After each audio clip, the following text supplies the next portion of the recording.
For the love of the game. That's what it's all about, they say.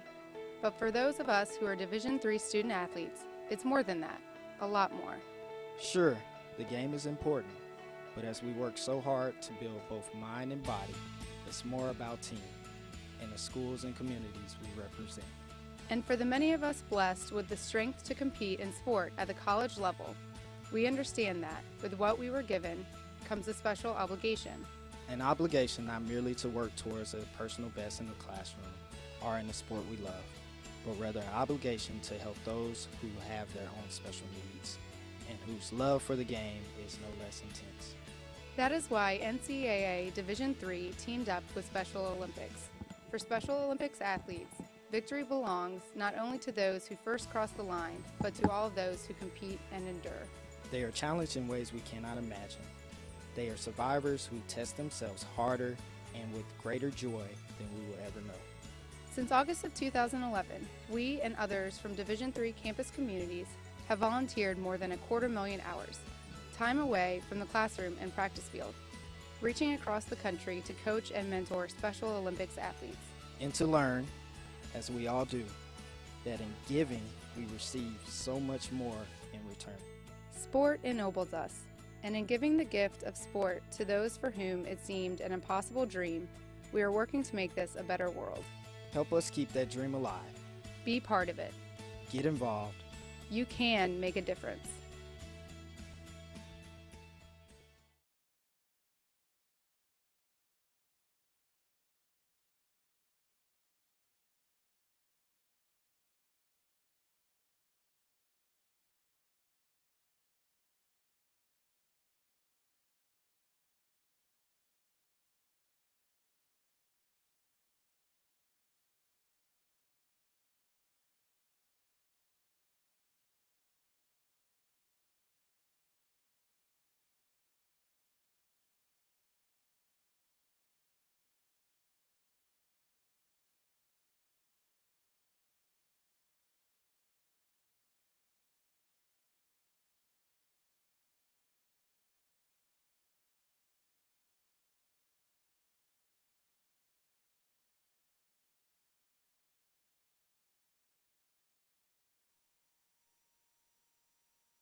Good afternoon and welcome back to Peoples Bank Park, home of the York Revolution and the 2018 NCAA Division III Mid-Atlantic Baseball Regional.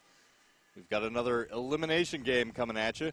We have the top-seeded Rowan Profs and Virginia Wesleyan, owners of the 4 seed, coming into the tournament. They're squaring off.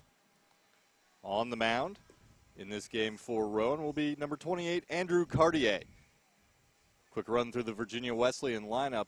Leading off, number 2, the shortstop, Brandon Kusmal. Hitting second, the second baseman, number 17, Corey King. Hitting third, the right fielder, number 13, Randy Neese.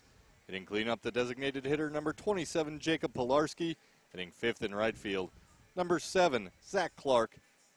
The first baseman hits sixth, number 14, Brady Fallon.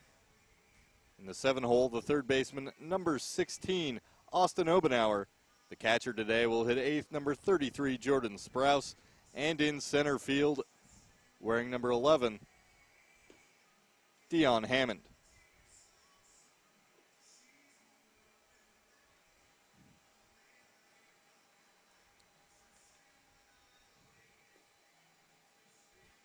I'll be Jeff Goin. I'll be doing the play-by-play. I'll be joined by Rob Cunningham from Rowan.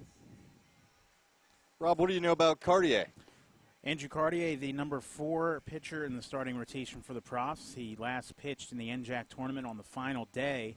The Profs in an elimination game against Kane University. Cartier went 6 strong innings, kept Rowan in the game. The Rowan offense helped him out. They were able to win that game and went on to defeat Ramapo after that for the NJAC title. So Cartier's been good this year on the season, 4-1 with a 2.83 ERA. So a very strong 4 in the Rowan rotation.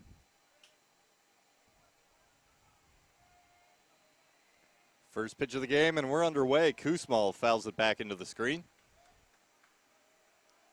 Cartier's 9th start of the year, his 10th appearance overall.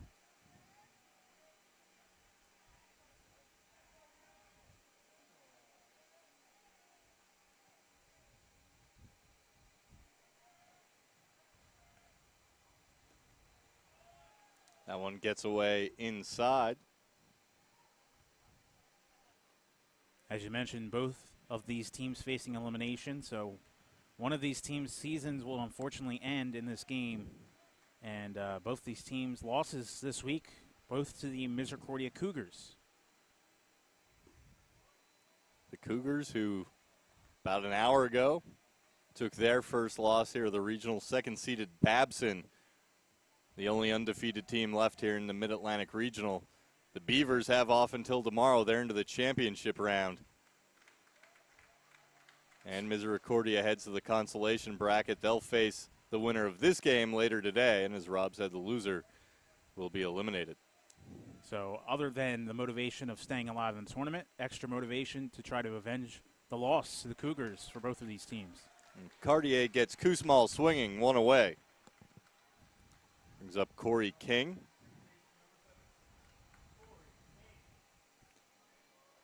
King yesterday against Union went 3 for 5, scored once.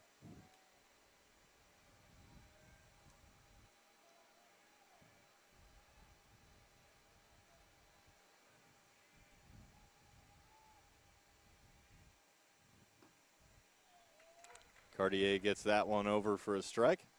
King and Kusmal, the top hitters for this Virginia Wesleyan squad, each batting .345 on the season. Blown away for a ball.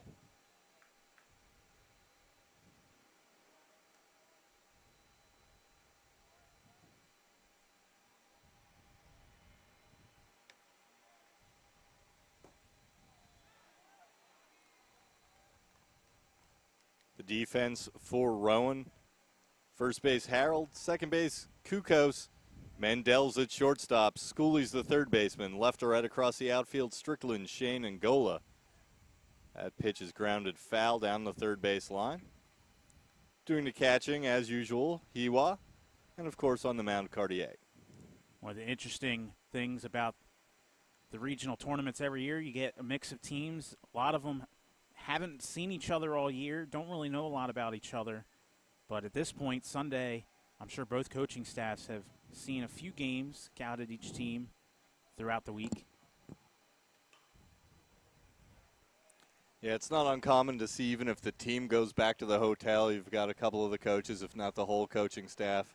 They might send one coach back with the team and the rest of them stay here, kind of scout things out to see who they might be playing, because the bracket gets pretty messy in a double elimination tournament. You kind of need to see teams you don't think you might even face, because you're probably going to face them at some point, depending what happens, as that one's popped up. Mendel backs up onto the outfield grass and puts it away, 2 down. And Rowan and Virginia Wesleyan have faced each other 9 times in the history of the programs, but it's their first time facing each other since 2007. Randy Neese, the right fielder, steps up now, 1 for 4 yesterday. Also walked in that win over Union College. Neese lifts that one high and deep to right field. And it stays fair. That's a home run. Unlike the last couple of days, there's wind blowing out today. And we saw it last game, and we see it again here as Neese hits one. I don't think either of us maybe thought that one was a definite home run, but that carries over the wall just inside the 325 sign and into the home run patio. Virginia Wesleyan strikes first, solo home run by Neese. Yeah, exactly. Off the bat, looked like it might just be a deep fly out maybe on the track, but you see the flag, American flag out in center field, right center, is blowing towards right field, so the wind probably helped that one out a little bit.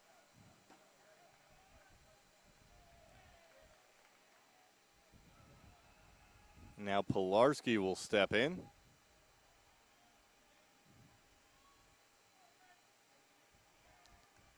Neese, his 4th home run.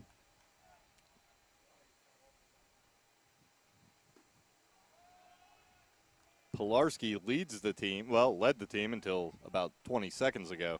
Neese just tied them, both players with 4 home runs. And that home run looked like it barely cleared the wall out and right. So Cartier just has to bounce back here. Shouldn't get too down on himself from that one, as, like we said, the contact didn't look great off the bat. Might have just been assisted by the wind. Opposite field as well, so you're also just kind of not expecting it. And Mendel into the hole. The throw across, and they get him. That'll retire the side, but not before Randy Neese takes Cartier deep. We've got the Marlins 1. Profs coming to bat in the bottom of the 1st here at the Mid-Atlantic Regional in York, Pennsylvania.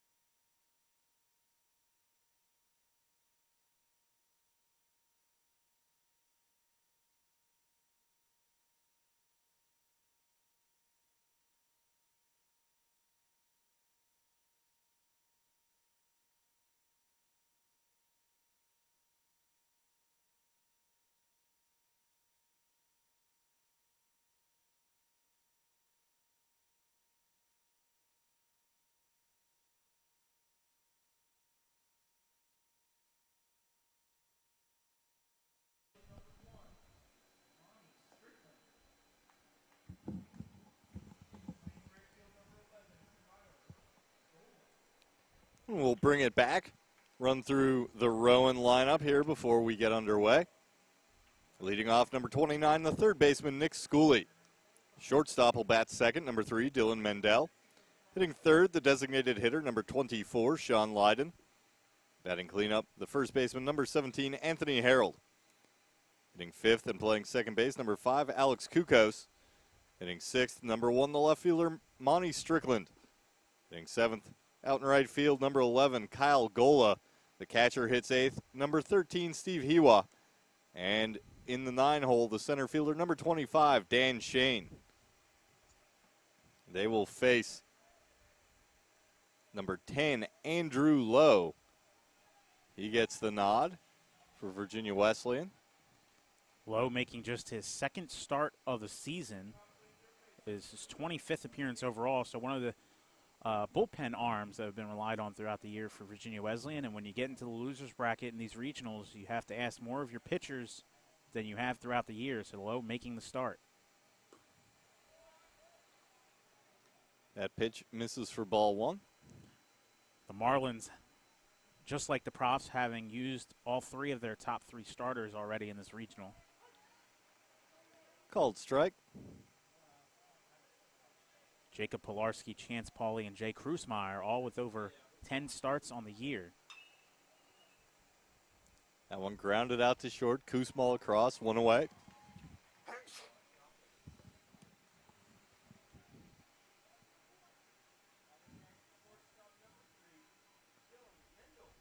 Lowe threw 2 innings of relief earlier in this tournament against Castleton. This is his second appearance here at the Mid-Atlantic Regional.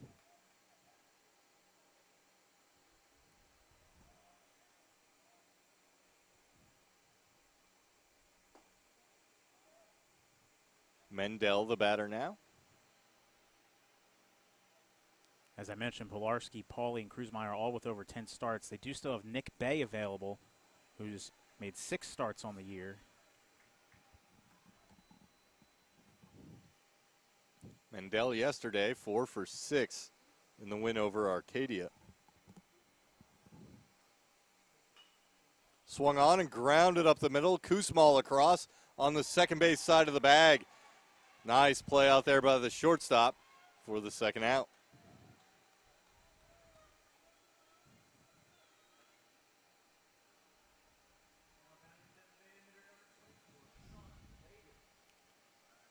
Sean Lydon will step in.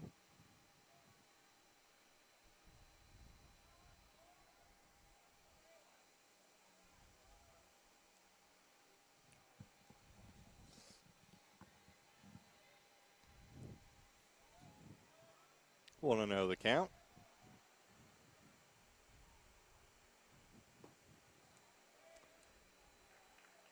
I want a hair inside. Ball 2. Lydon, the top hitter for the Profs so far in the 3 games here in York. Swung on and ripped down the line, but foul into the Virginia Wesleyan bullpen. Lydon's hitting .545 in the 3 games so far. 6 for 11 with 2 RBIs, 2 runs, and head coach Mike Dixon rewarding him, moving him up into the 3 hole in the lineup. He's been down in the 5 and 6 area. 3 for 4 yesterday with a pair of walks.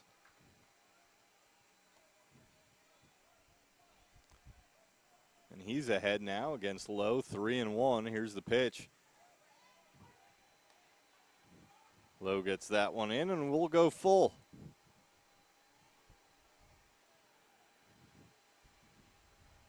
The 3-2. Swung on and ripped foul towards the Virginia Wesleyan dugout.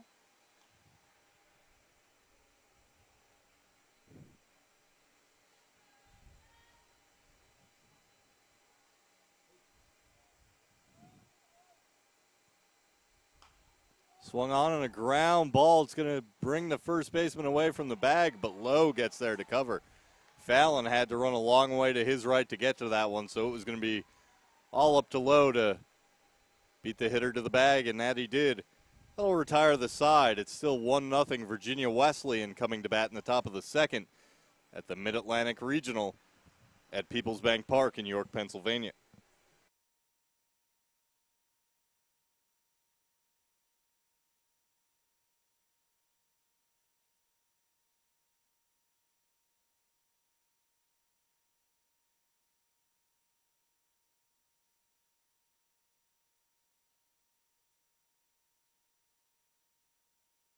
I did receive a non-athletic scholarship upon entering school. I got the presidential scholarship, which was huge for me. I think there's more opportunities for academic scholarships in Division III. I did receive academic scholarships. Just being involved on campus, being a leader, all those things combined kind of get me recognized. It's a great experience for me.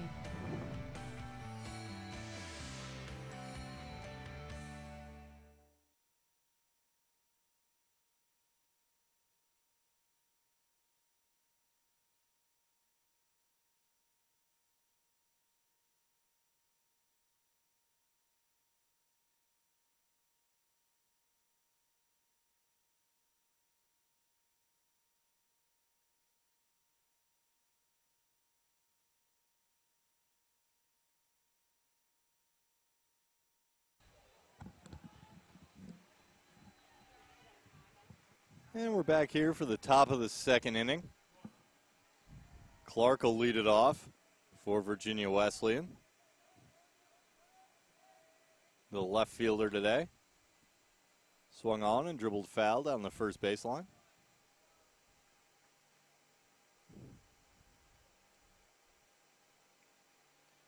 Cartier did give up the solo home run. Randy Neese, that's how we have a run on the board for Virginia Wesleyan. Still fairly efficient, 15 pitches to get through that inning.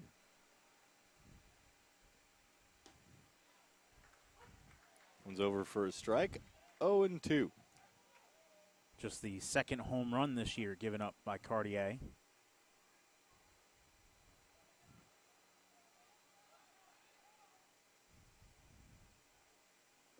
Swung on and missed. Gets Clark with an off-speed pitch.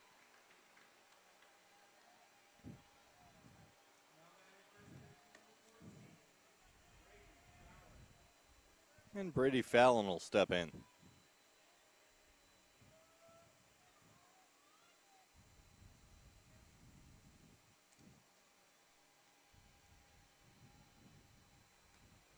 Swung on and fouled back into the screen. Just like yesterday, the Rowan middle infield playing deep in the hole. Kokas out there on the grass at second. Mendel right on the edge. Mendel right on the edge at shortstop. That one misses for a ball.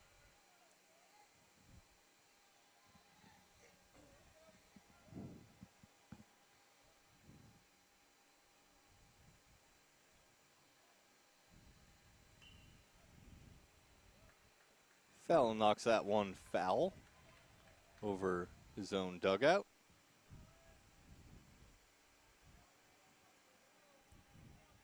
One and two the count. Outfield seems to be playing Fallon straight up here. Fallon 1 for 3 against Union.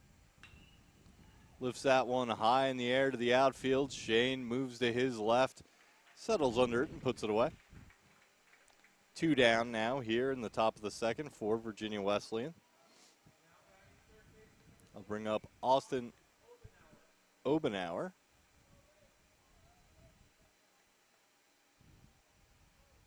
Obenauer yesterday, 0 for 3. Got a start at third base.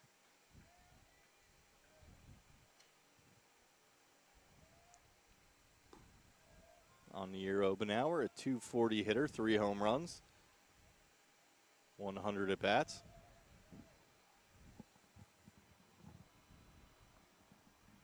The pitch from Cartier taken in there for a strike.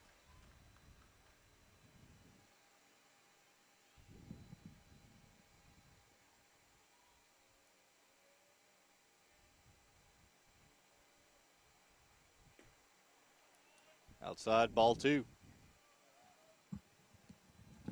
Trying to get Obenauer to chase on that one.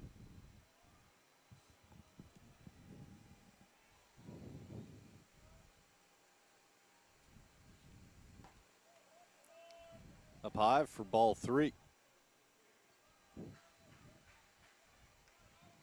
Right down the middle of the plate, but just a little high.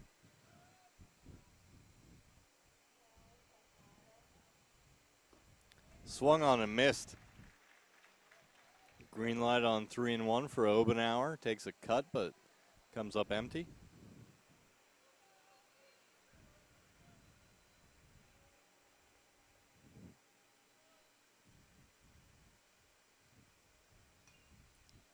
Foul ball. We'll do it again. Good job by Cartier to fight back in the count after falling behind. Now Obenauer is going to have to protect the zone here.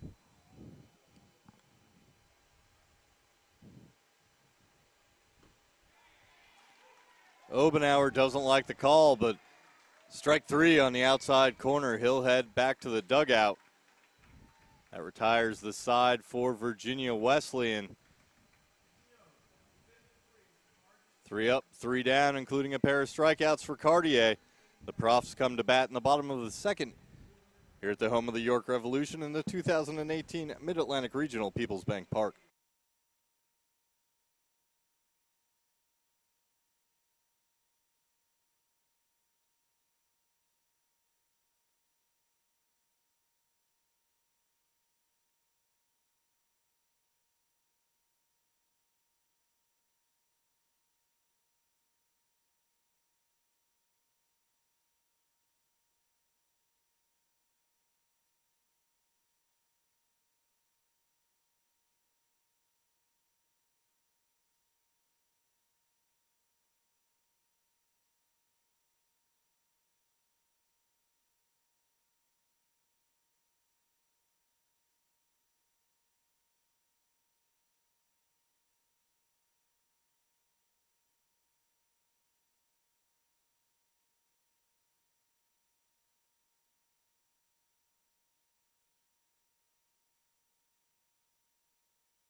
First pitch here in the bottom half of the second, grounded through the hole on the left side by Anthony Harold. And he's aboard with a leadoff single. It's a good sign for Harold as he tries to build up some momentum after that big two-run double in yesterday's game that gave the Profs the lead in the 12th against Arcadia. They went on to win that game 4-1.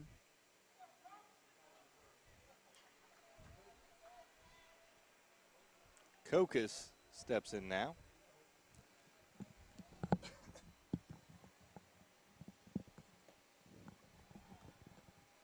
Tries to check his swing, but he goes around for a strike.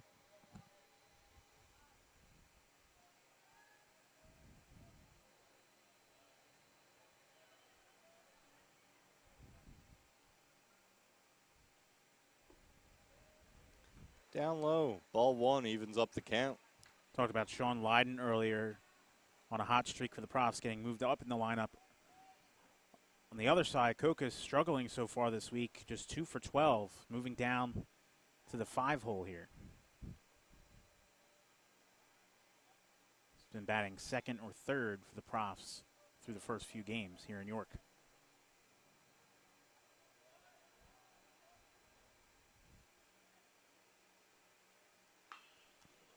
That one hit hard over the head of the left fielder, or no.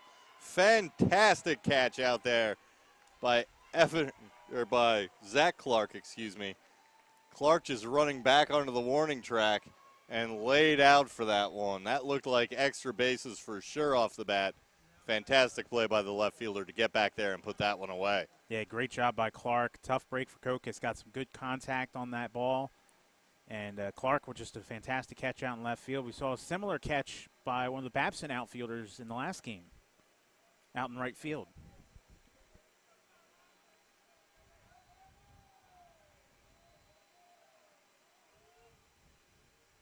Monty Strickland steps in.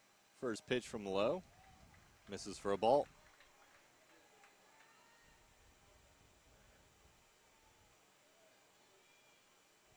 Has to be frustrating for Kokas with his struggles this week. Gets some good contact on the ball and just gets robbed out in left field. That one lifted high in the air. King circling back, called off by the right fielder, and Neese puts it away.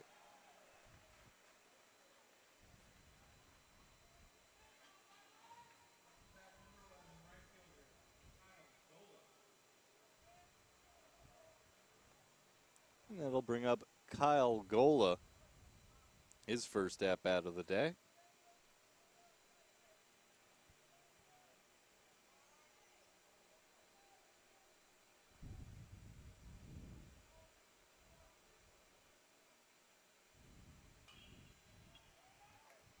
Pop foul. Out of play.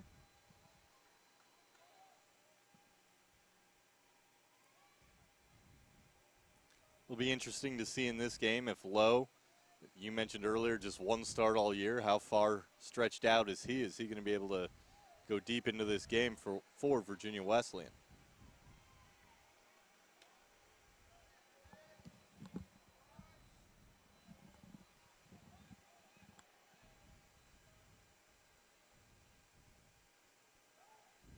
Throw over to first.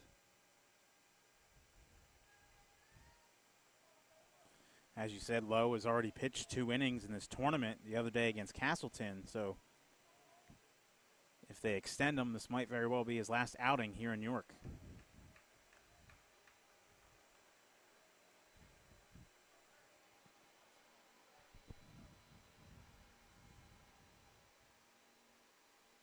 The 1-2 pitch.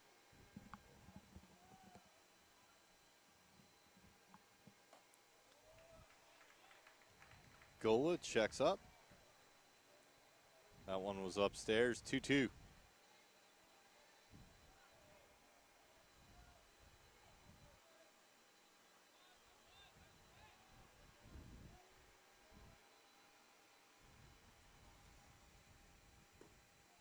Inside, the count will go full.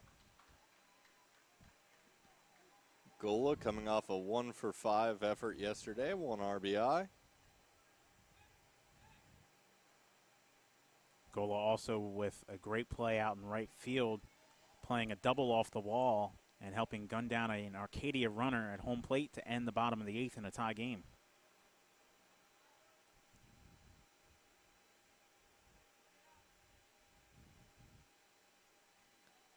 Smith was the losing pitcher against Castleton. Excuse me, Lowe was the winning pitcher. Looking at the wrong column on the box score, got confused. Andrew Lowe was the winning pitcher against Castleton. Went 2 innings, did not allow a hit, walked just 1 batter, struck out 1. Another 3-2 pitch, swung on and missed. Lowe picks up his first strikeout, and the Profs will strand Harold on first base as we head to the top of the 3rd. Virginia Wesleyan coming to bat, leading 1-0.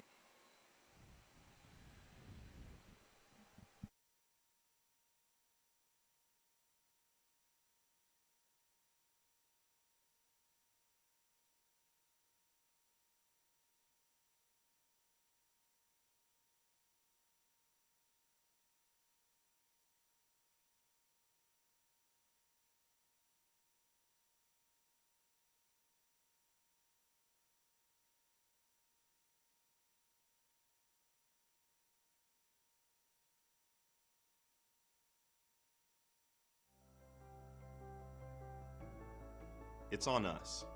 It's on all of us. And it's time to act now. It's on us to start the change. It's on us to be the change. It's on us. It's on Division III. It's on all of us to stop sexual assault.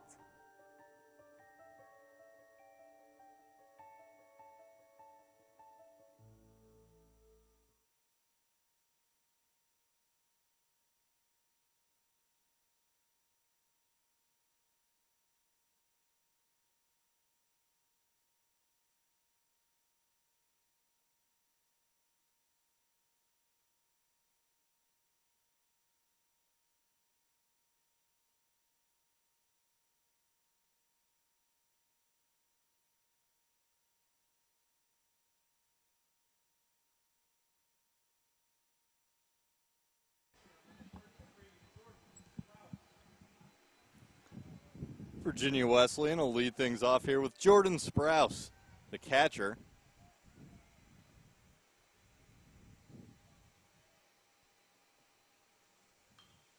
Fouls one away from Cartier.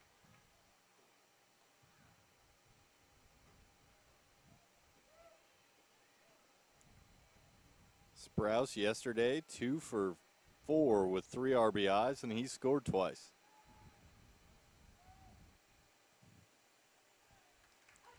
On the outside for a strike.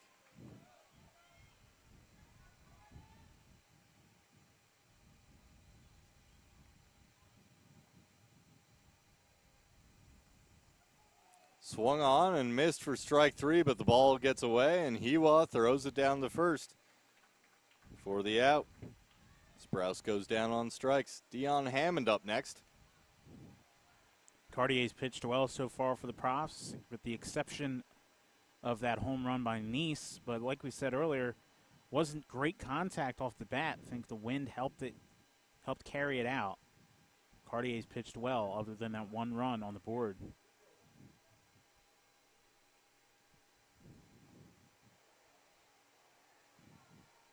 They appeal down to first. Hammond held up. Ball 1.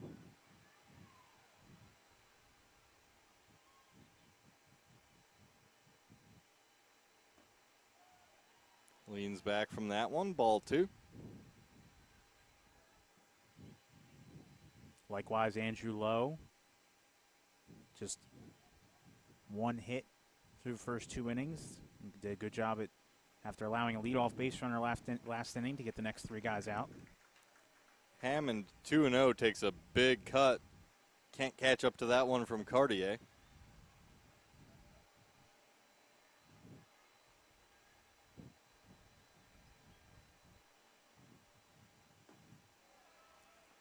That one misses low. 3-1 now the count.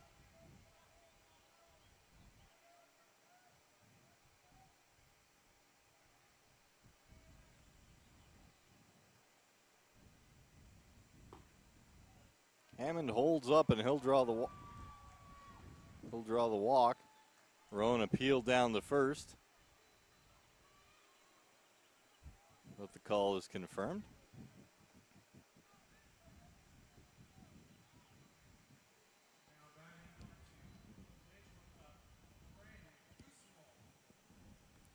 They'll bring Koosmal up. Hammond, the runner down at first, just a .210 hitter, but he has stolen 16 bases this season.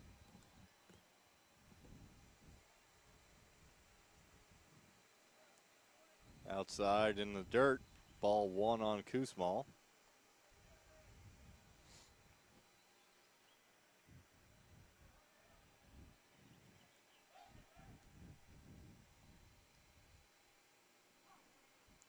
Virginia Wesleyan would like to get Koosmal on here with their middle of the order coming up.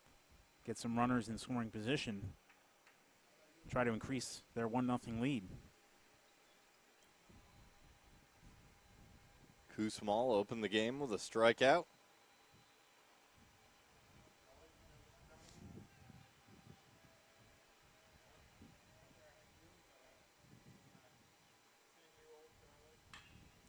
Lifted out in the air.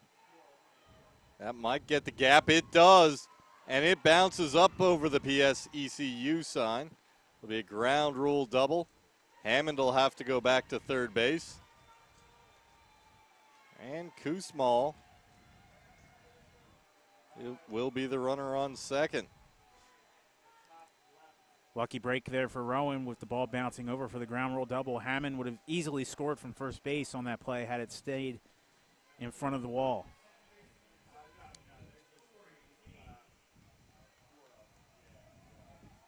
Hammond, one of the top base stealers for Virginia Wesleyan, despite maybe not having the best on-base percentage, so he's always dangerous on the base paths. Like you said, he would have scored easily. Instead, he's on third for Neese. Neese grounds one out to shortstop. Mendel looks at third, thinks better, goes to first. Trade the run for the out. Virginia Wesleyan extends the lead to 2-0 as Hammond comes home.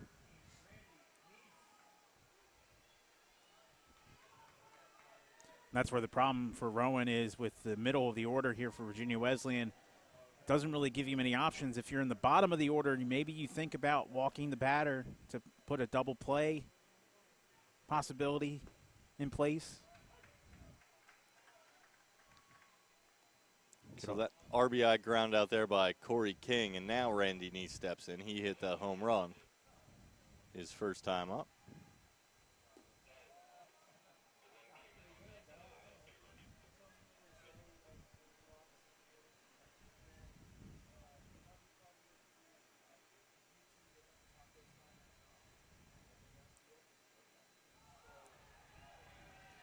And Neese gets hit by a pitch. We'll put 2 on. Pilarski.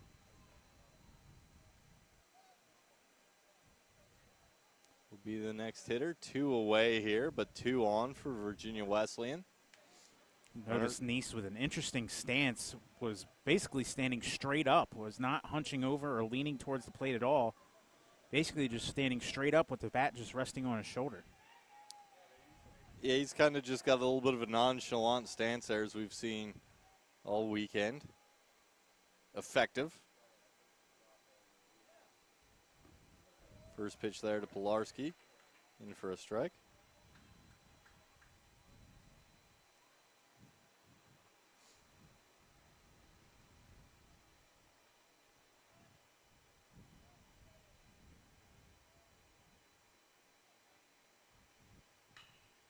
And that's a ground ball through the hole between shortstop and third base.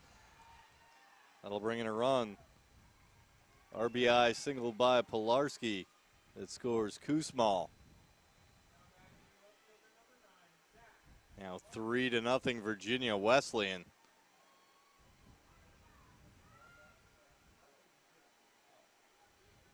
Two out RBI single by Pilarski. You don't want this to end up being a big inning if you're Rowan. looking for Cartier to get outs and get deep into this ball game, try to save the bullpen for up to 4 games if Rowan wants to come back and win the regional. And Zach Clark takes a swing and a miss at the first pitch he sees. He struck out his first time up. Made a great defensive play out in left field, taking extra bases away from Kokis.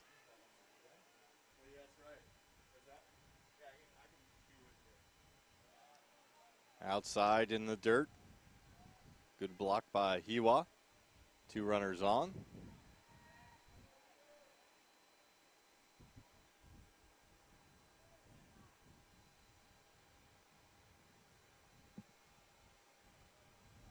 Neese at second, Pilarski at first. Clark takes a strike. Good job painting the corner there by Cartier. Same location, just about the same spot the last inning when he got the strikeout to end the inning.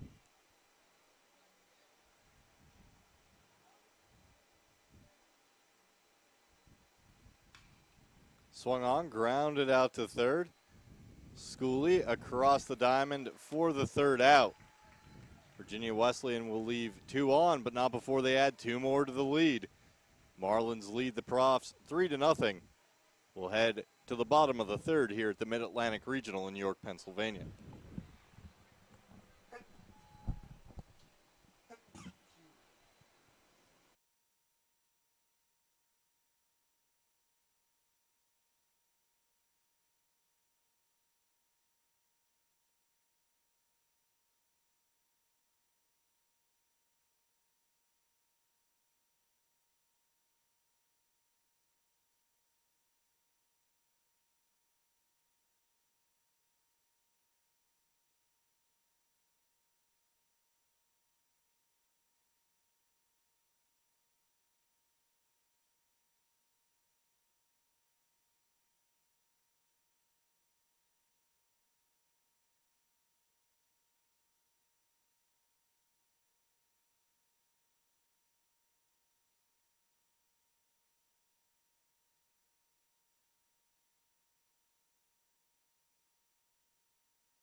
Steve Hiwa will lead it off here for Rowan.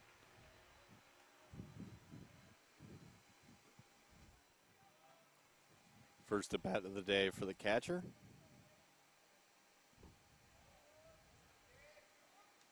Got the day off yesterday, came in late in the game, play some defense.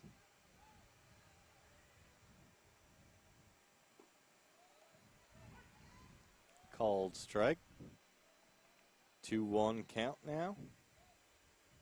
The Marlins offense giving Lowe a couple of runs. Swung on, grounded through Lowe's legs. Kusmal tries to bare hand. Slow roller, that was his only option.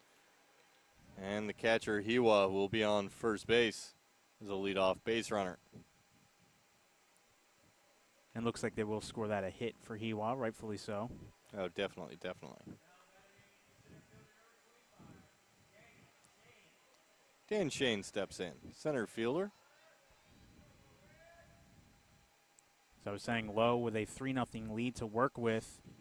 And if you're Rowan with a pitcher that's already thrown 2 innings this week, and like we said, the Virginia Wesleyan coaching staff possibly trying to extend Lowe, if you're Rowan, you want to try to make him throw pitches, work deep counts, try to get him out of the game.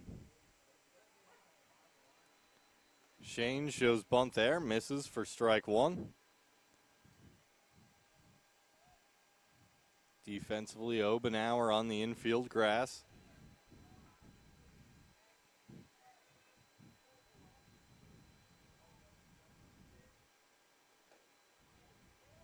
Shane pulls away from that one on an appeal. He did not swing. 1-1 now the count.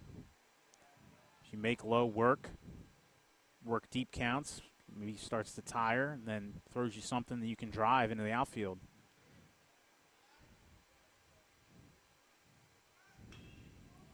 That's lifted in the air to center field. Hammond tracking back on it. Makes the play. 1 away. Top of the order coming back around. Nick Schooley.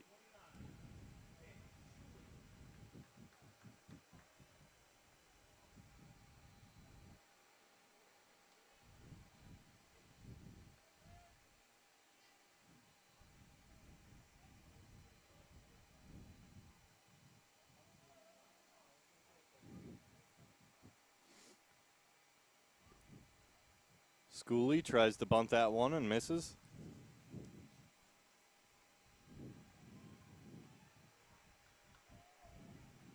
Profs' best hitter, Dylan Mendel, on deck, trying to get Hiwa in the scoring position for him.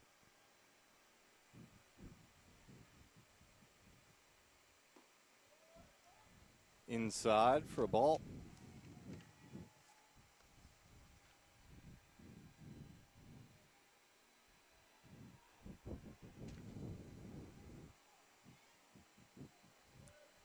Lowe looks over at the runner at first. Fires the pitch. Lined the other way through the hole between shortstop and third for a hit. And Schooley has a single to put 2 runners on. Hiwa moves down to second. Good job by Schooley, the freshman, pulling it the opposite way. Able to find the gap there through the left side.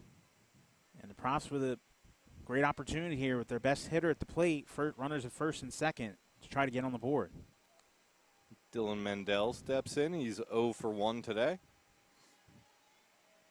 Got a pair of runners on right now and just 1 out.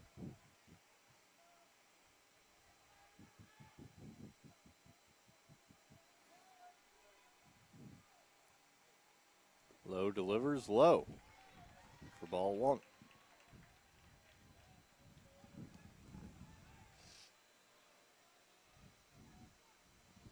Infield at double play depth.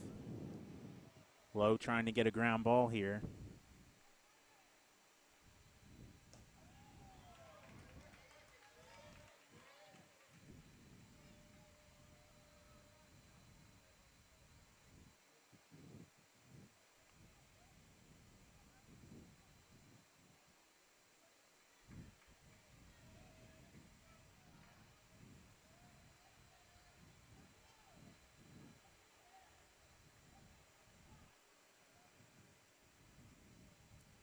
Fallon on the infield grass at first. Mendel fouls that one away.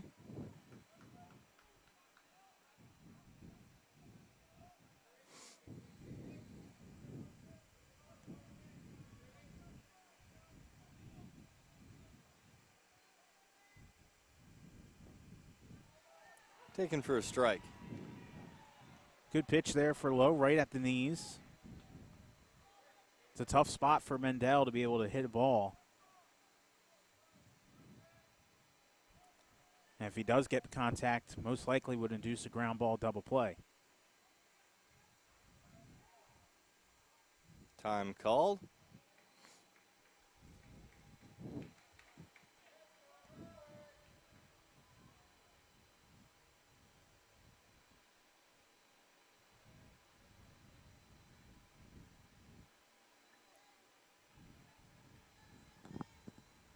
The 2-2 pitch.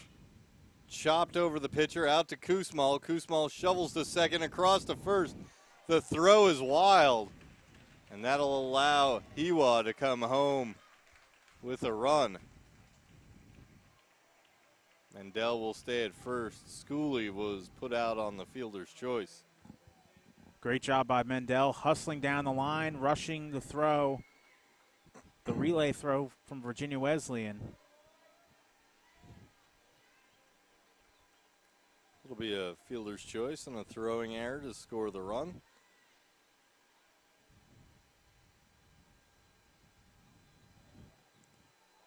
King had to rush that throw. There wasn't a lot of time to turn that double play, and so he rushed a little bit and threw it away. And it looked like even if the throw was online, Mendel would have beat it out.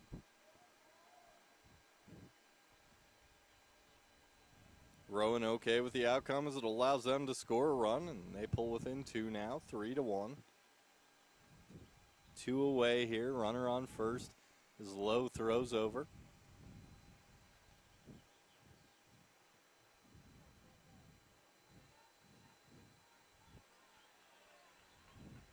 Lowe over the 40 pitch mark here in the third.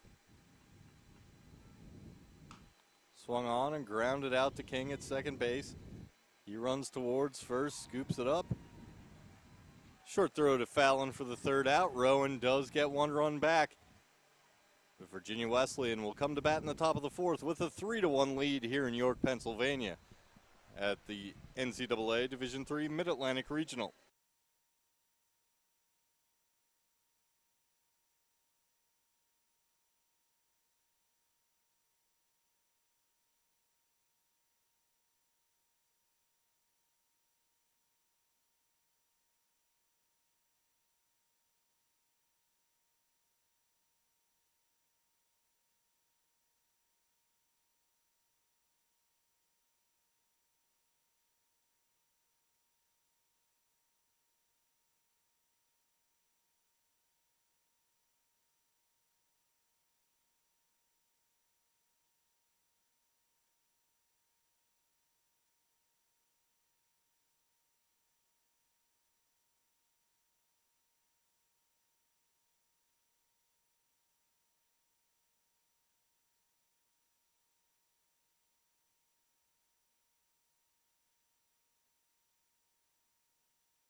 Brady Fallon will lead it off here for Virginia Wesleyan in the top half of the fourth inning.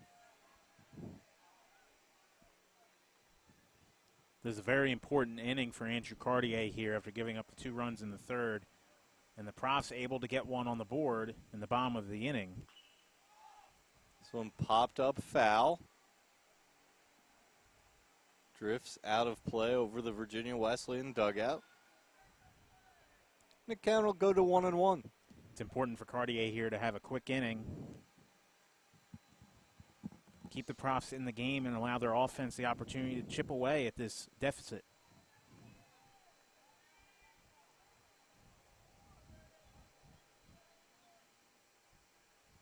Cartier's pitch bounces up there.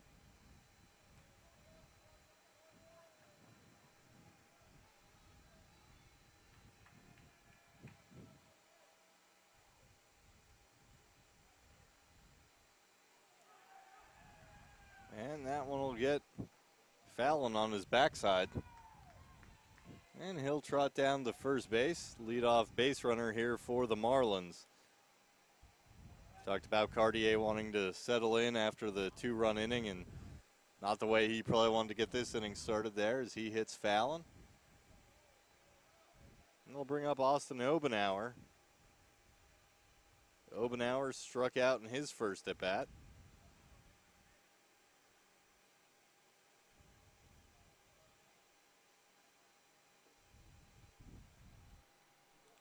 Looks like the athletic trainer and the coaches are coming out to take a look at Cartier. I saw Cartier maybe take a look at his hand. I don't know if he has a blister or something. fingernail issue, blister, I don't know. There is action down in the Rowan pen. Too far down the line. Can't see who it is, but they are throwing. Cartier will be able to remain in the game here. Nothing too serious. But it did appear to be his pitching hand that they were taking a look at, I think. So we'll have to see if there's anything up there.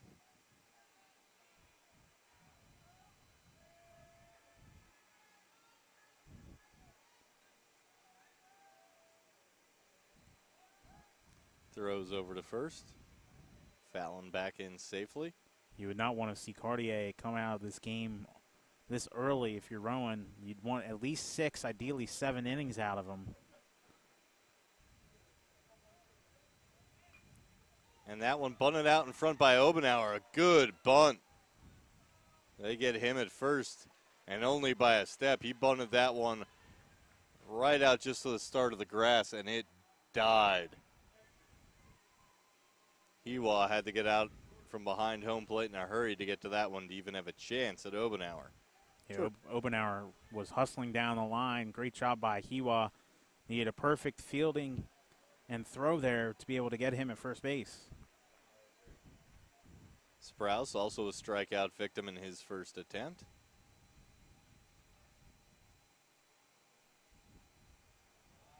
One bounces up there. Hewa keeps it in front.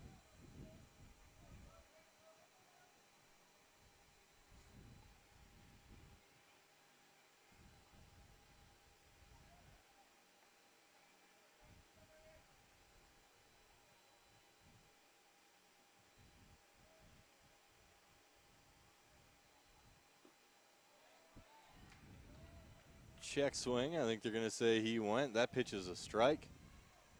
1-1.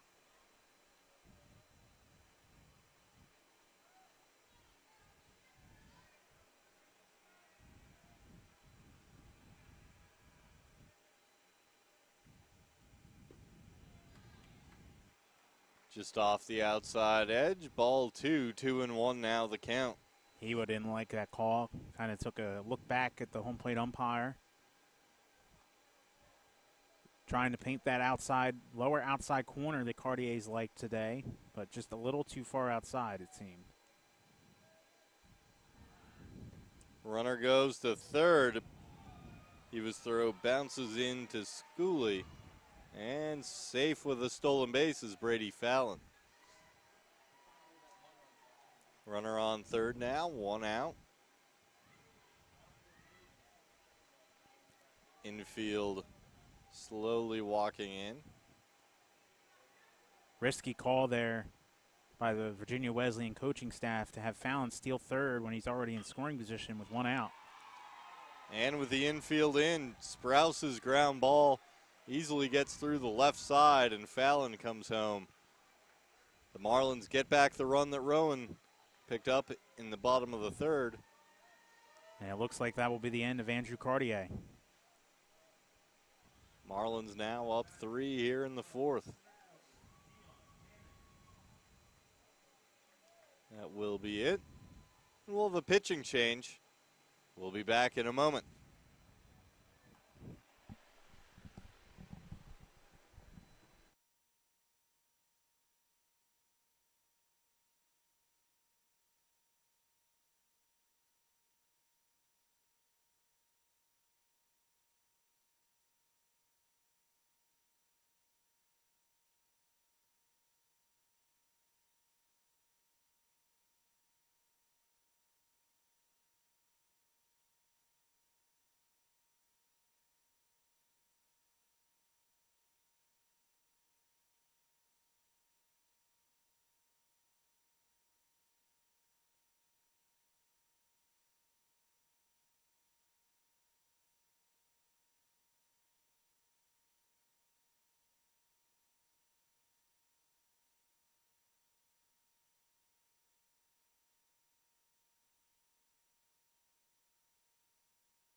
The new pitcher for Rowan will be number 20, Dan Corvo.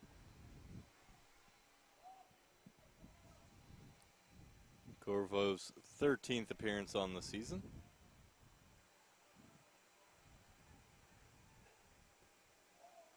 Low and inside, snap throw back to the bag at first. They pick off Fallon. Nice pickoff throw there by Hiwa. That's just poor base running there by Sprouse, as he kind of fell asleep. Didn't really fall asleep, but got too far off the bag, thinking Hiwa wasn't paying any attention to him. Nice. Oh, Mendel did the hard part by fielding it, but couldn't keep his footing and trips. And that'll let Dion Hammond get to first base safely. Tried to spin out there in shallow center to try to get to first base, but with Hammond's speed, I don't think he would have been able to get him anyway. It's been ruled a single, and I think everyone's in agreement there. Hammond, a very speedy base runner. Mendel went a long way to get that ball. I just don't think there was going to be enough time to get it out of his glove and make the throw.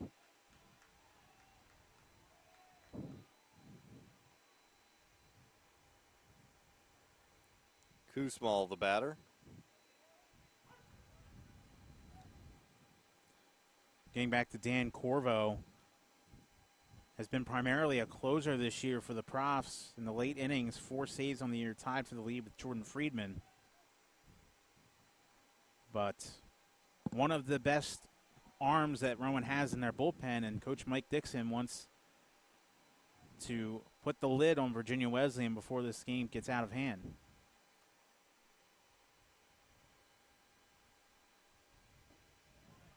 Low and away. 1-1 now, the count.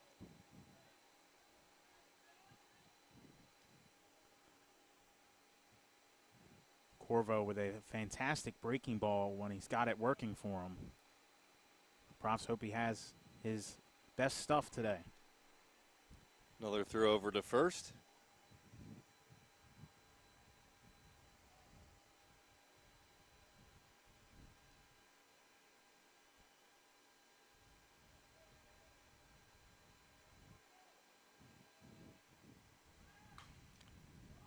Swung on and lifted up in the air. Mendel back, waving off Strickland and Shane, and he puts that away in short left center field, and that retires the side. Virginia Wesleyan, however, gets a run, and they're back up by 3, 4-1. Profs coming to bat in the bottom half of the fourth at the NCAA Division III Mid-Atlantic Regional in York, Pennsylvania.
Bottom of the fourth inning. Harold will lead it off for Rowan.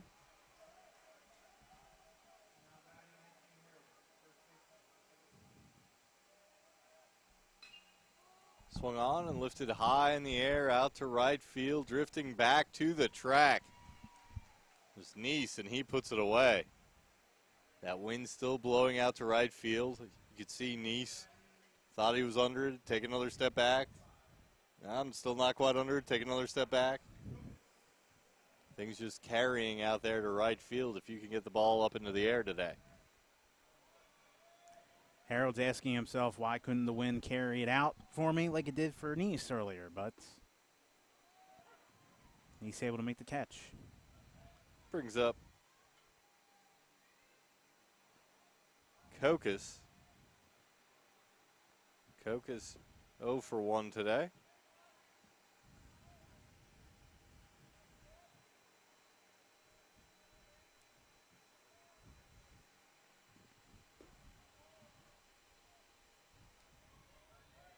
Low misses the zone, 2-1.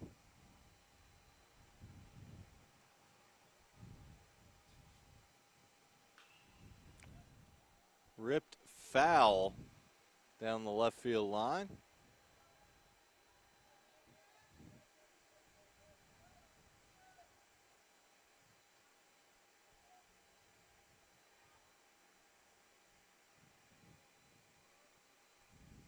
Swung on and hit hard up the middle. Great play by Kusmal to get there. And he throws out the speedy Dan Shane. Nice play out there at shortstop by Kusmal. Yeah, that was great fielding there by Kusmal. And like you said, Kokas not a slow runner, has a little bit of speed on him. Monty Strickland, 0 for 1 today.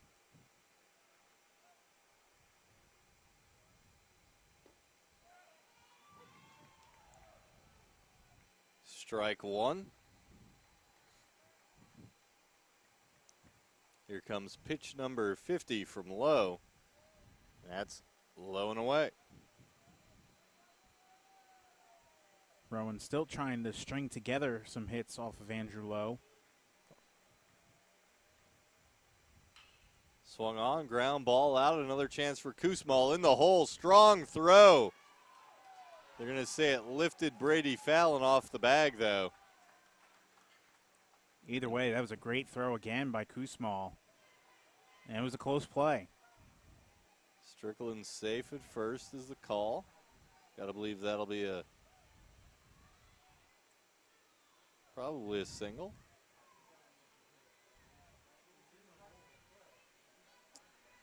They lift up the error column out at the scoreboard. And they will go error. I guess obviously they're saying a good throw had him. The umpire's saying if Fallon went up. Off the bag, yeah. Gola, 0 for 1, struck out. Lowe's only strikeout of the day was Kyle Gola in his first at bat. He comes up again with a runner on base. Strickland down at first.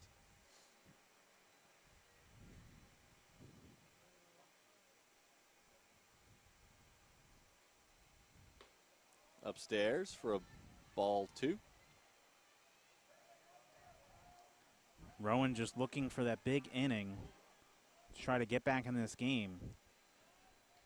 Most of their runs come in the 6th and 7th innings. Once they get used to a pitcher,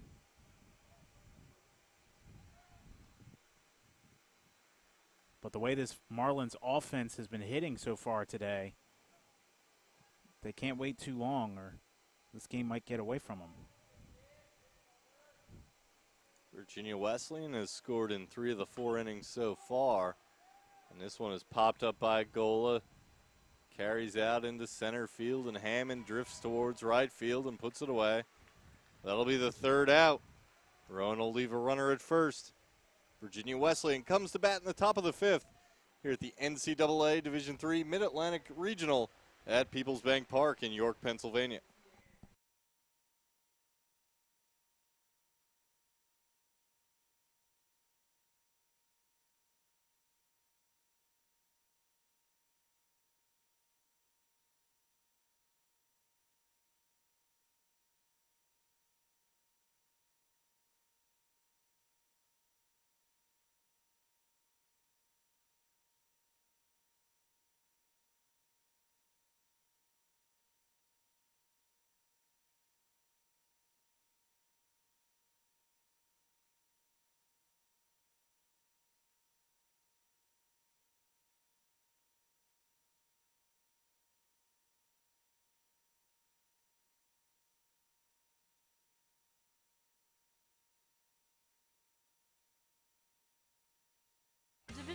allows you to give yourself to other things.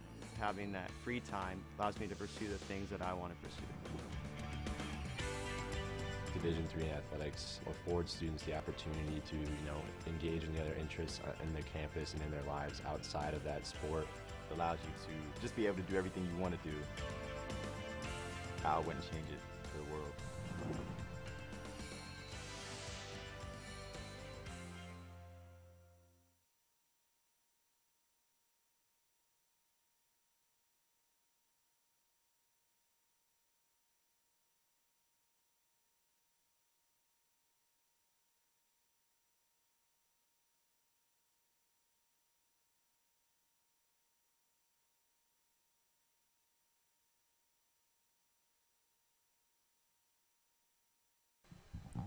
Second baseman Corey King will lead off for Virginia Wesleyan here in the top half of the fifth inning.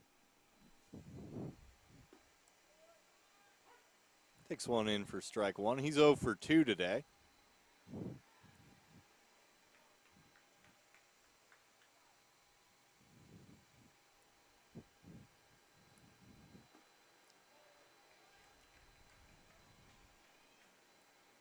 Peel down to first base. King went 0-2.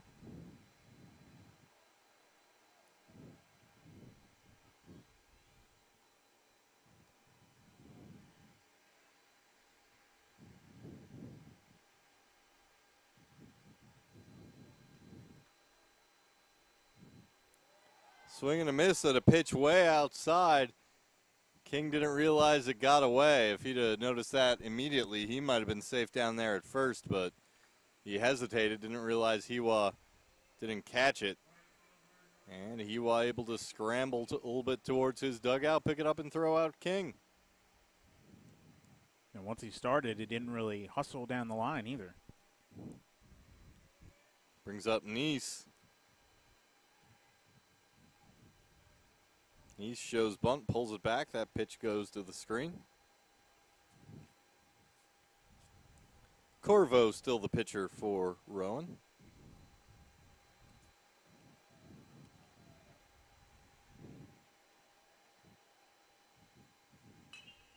Swung on and a hard one-hopper out to Kokis at second base. He makes the play. 2 up, 2 down.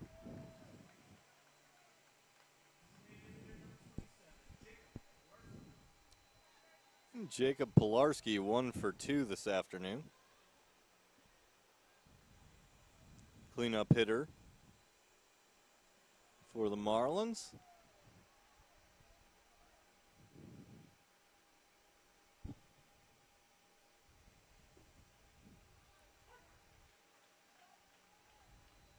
There's that breaking pitch from Corvo I talked about. Started up and then came down and hit the bottom of the zone.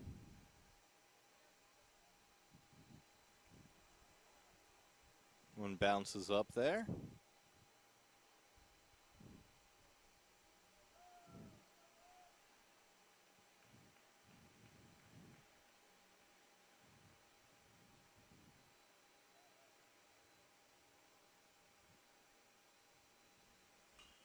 Swung on and grounded foul.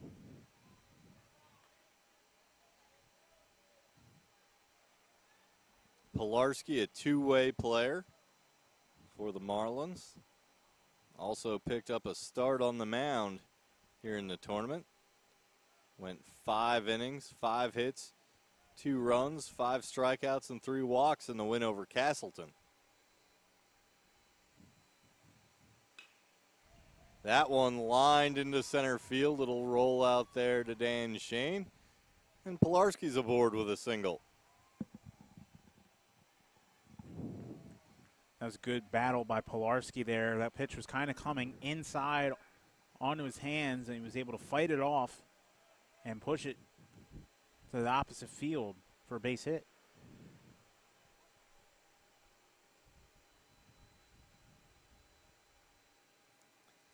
Zach Clark talking things over down the third baseline with the coach before he steps up for his at-bat.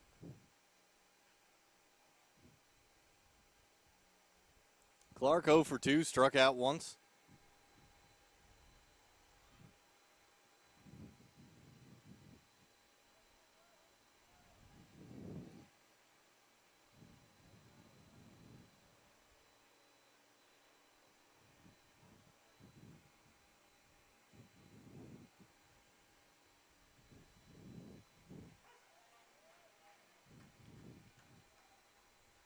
Clark's takes for strike one.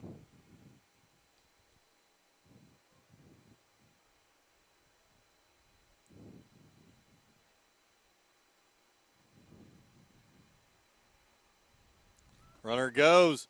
Throw down by Hiwa. And Pilarski in safely with a stolen base. Kokas couldn't hold on to that ball. If he's able to catch that ball, he easily has Pilarski out there at second. He tried to swipe tag him as he was going by. Maybe he tried to swipe before he had the ball in his glove. Pilarski has his 9th stolen base of the season. Zach Clark still the hitter. One's low. 2-1.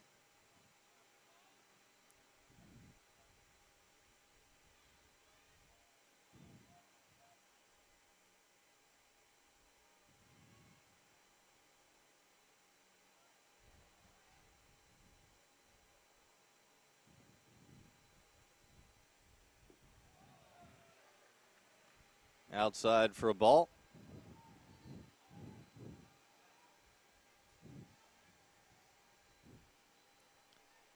Runs the count to 3-1 now on Clark. Corvo delivers. Swung on and lifted in the air to center field. Dan Shane racing back a couple steps short of the warning track. Puts it away for the 3rd out. Virginia Wesleyan will leave a runner at second, but they lead 4-1 as Rowan comes to bat here in the bottom half of the 5th inning in York, Pennsylvania.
He was set to lead it off here for Rowan.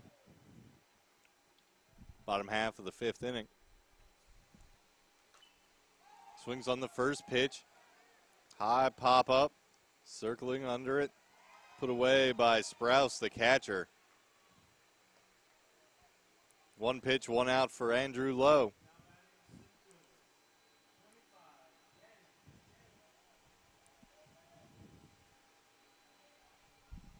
Dan Shane comes up. He's 0 for 1 today. Not a good start for the Profs in this inning. Haven't really been able to get anything going here against Andrew Lowe. They have 3 hits, but haven't really seemed like they've been reading him well throughout the day. Shane takes that one for ball 1.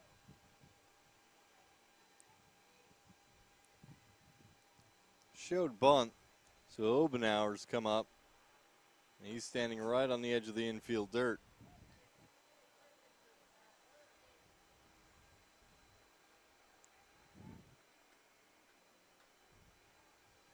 The 2-0 pitch. Down the middle for strike 1.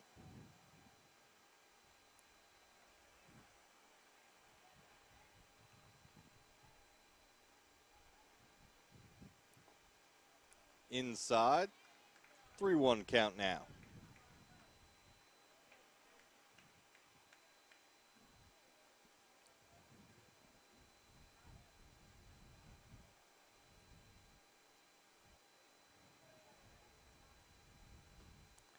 Way outside, and Dan Shane will draw the walk. 1-out walk here in the bottom half of the 5th inning. That brings up Nick Schooley. Top of the order now for the Profs, and you have your fastest base runner over there at first base. Let's see if they put the steal on. Let's try to get a runner in scoring position and get something going here with 1 out.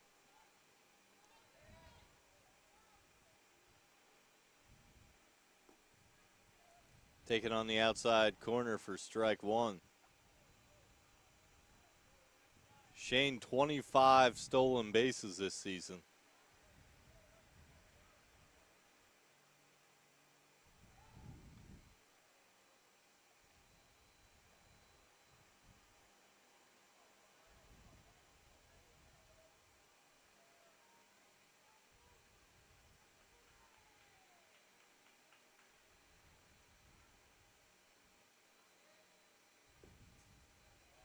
Outside corner, strike 2. Schooley 1 for 2 today. Singled his last time up. Grounded out in the first.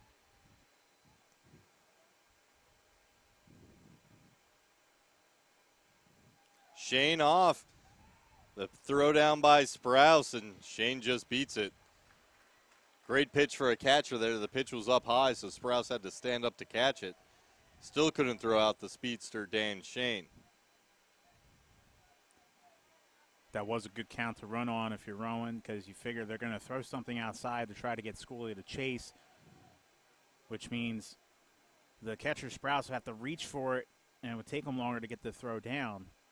Maybe anticipating that, they threw high, so it would come up and already be up to try to get to second, but like you said, Shane just too fast. 26th stolen base on the season for Shane.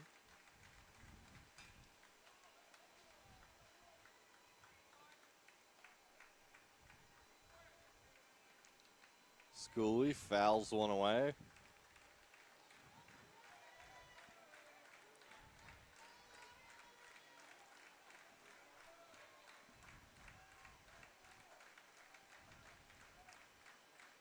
The 1-2 from low.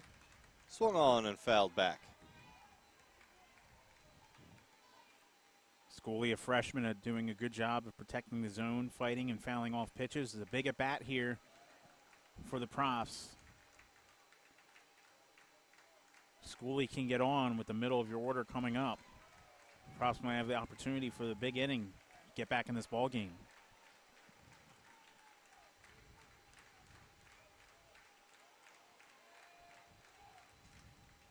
Swung on, fouled back to the screen.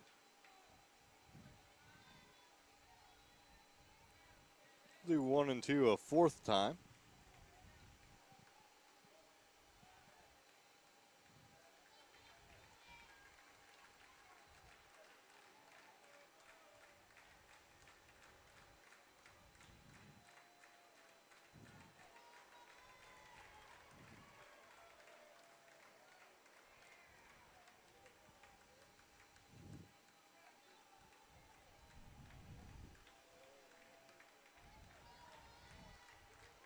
Virginia Wesleyan holds a 4-1 lead here over Rowan.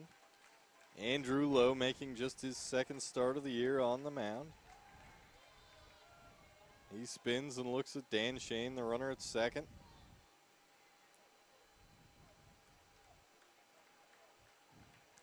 Just trying to disrupt the timing of Shane.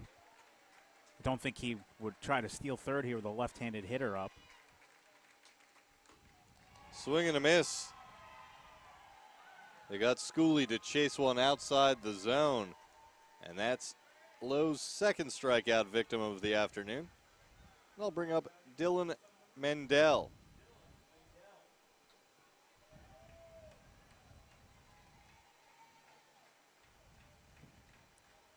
2 outs and a runner on second. The very quick Shane would probably score on anything that gets out of the infield.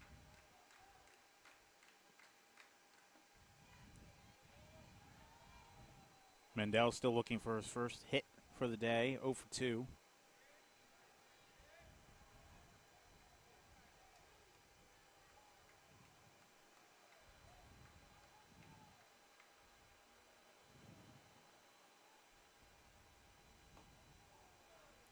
Inside, 2-0.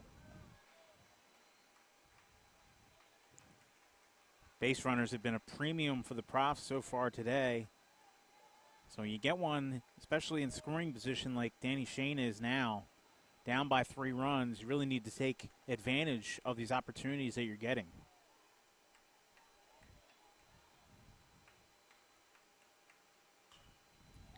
Swung on, lifted high down the right field line, and that'll get out of play.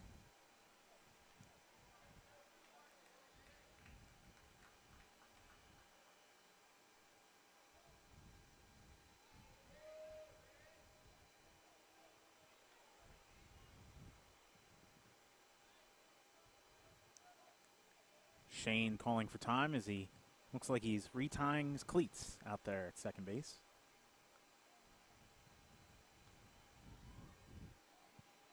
Don't want to trip over an untied shoelace trying to score from second with 2 outs.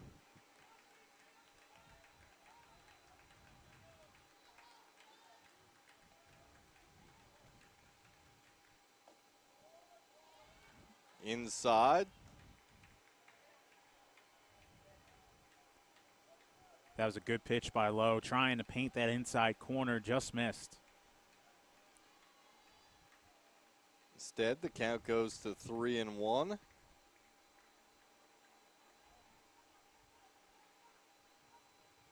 Low from the stretch.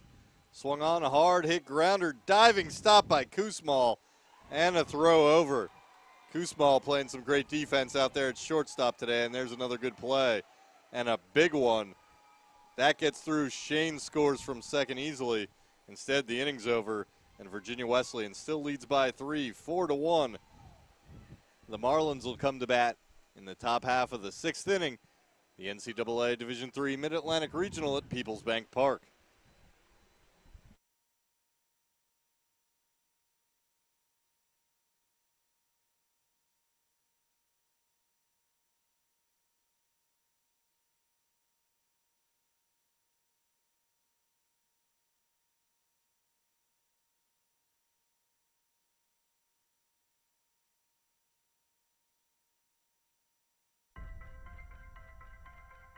I'm a Division III student athlete, and I know how powerful words can be.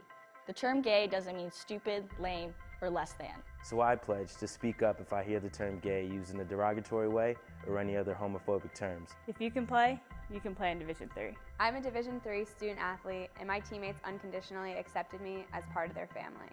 So now I pledge to do the same for others. If you can play in Division III.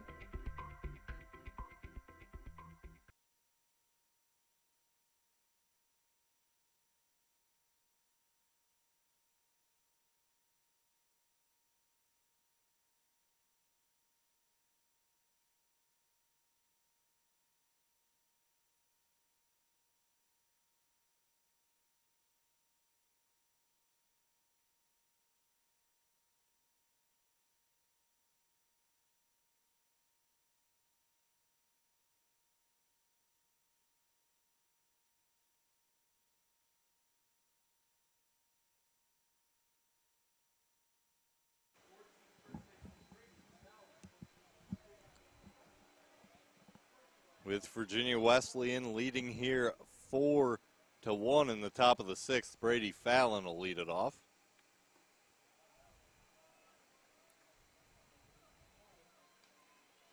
Fallon has flown out, and he was hit by a pitch his last time up.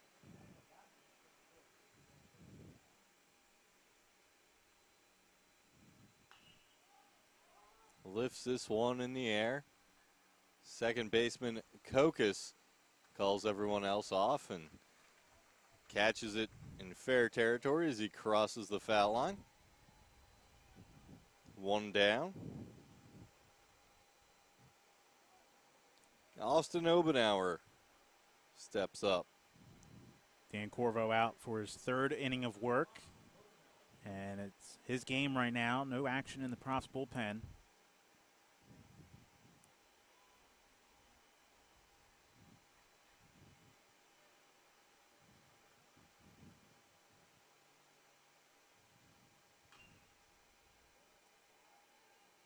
Chop foul, 0-1.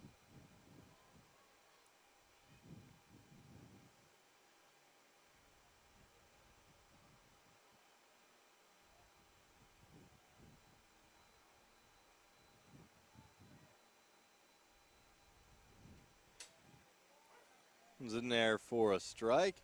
Obenauer behind, 0-2. Corvo trying to keep this a 3-run game as the Rowan offense quickly running out of at-bats to try to cut into this 3-run deficit. Seems like every time they've gotten hard contact or have had an opportunity to get on the board, Kusmal has made a great play out at short. Kusmal has been unbelievable defensively today. One of the best defensive players I've seen this week here at the Mid-Atlantic Regional. Alex Kokas has made some great plays at second base for the Profs as well this week.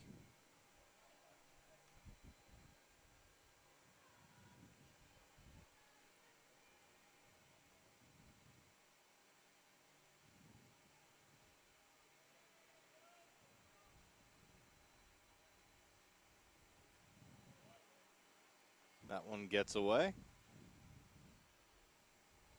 2-2 count. Virginia Wesleyan making its first NCAA appearance since 2006 in baseball.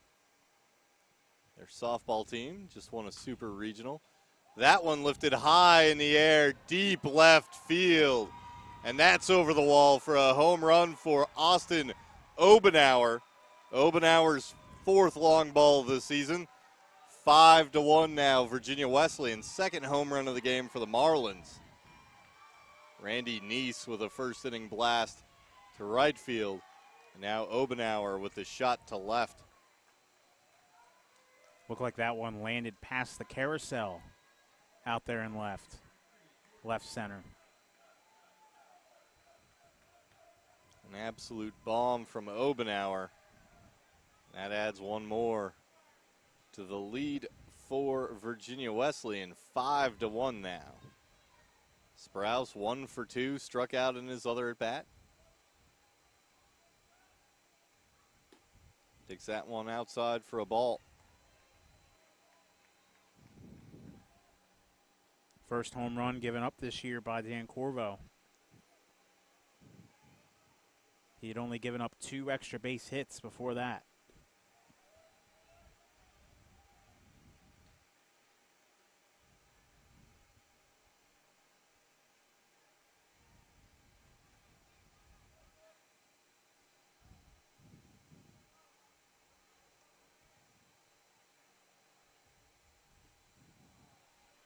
That one misses.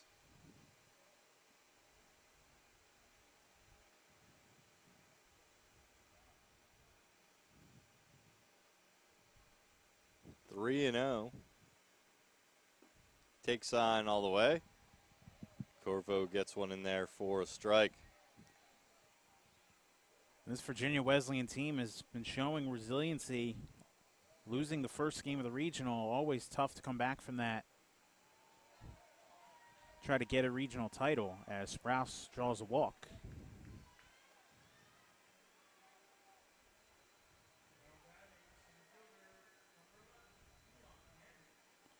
Brings up Dion Hammond.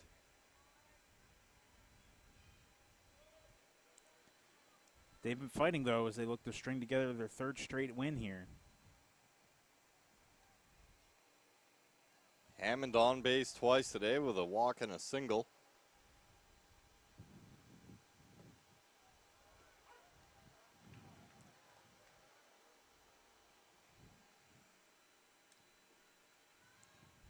The Marlins enjoying one of their best years in program history, reaching 30 wins for the first time since 2004.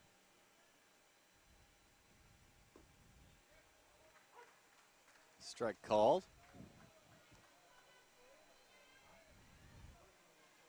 You mentioned their softball team, the defending national champions, will have the opportunity to defend that title in Oklahoma City next week. This is actually the first year Virginia Wesleyan has ever had both the baseball and softball programs reach the NCAA tournament in the same year. And Corvo throws one way outside, back to the screen. Sprouse jogs down to second easily there on the wild pitch.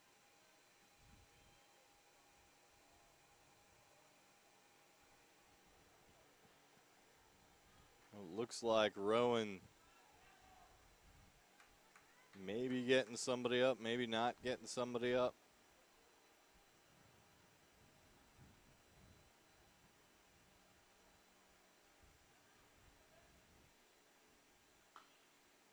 This one chopped foul. Catcher Jared Marks down there in the bullpen catching somebody.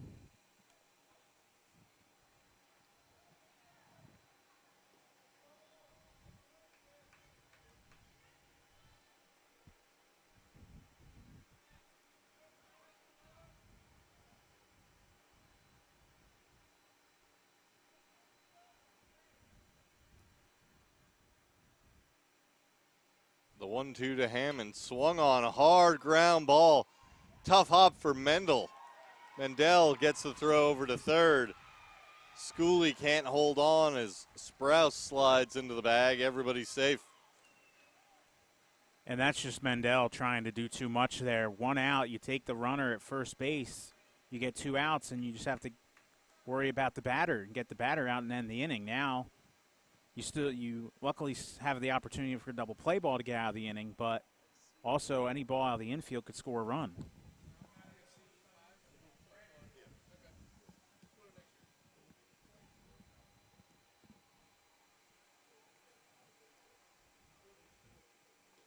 That'll go down as a fielder's choice in an E5 or E6.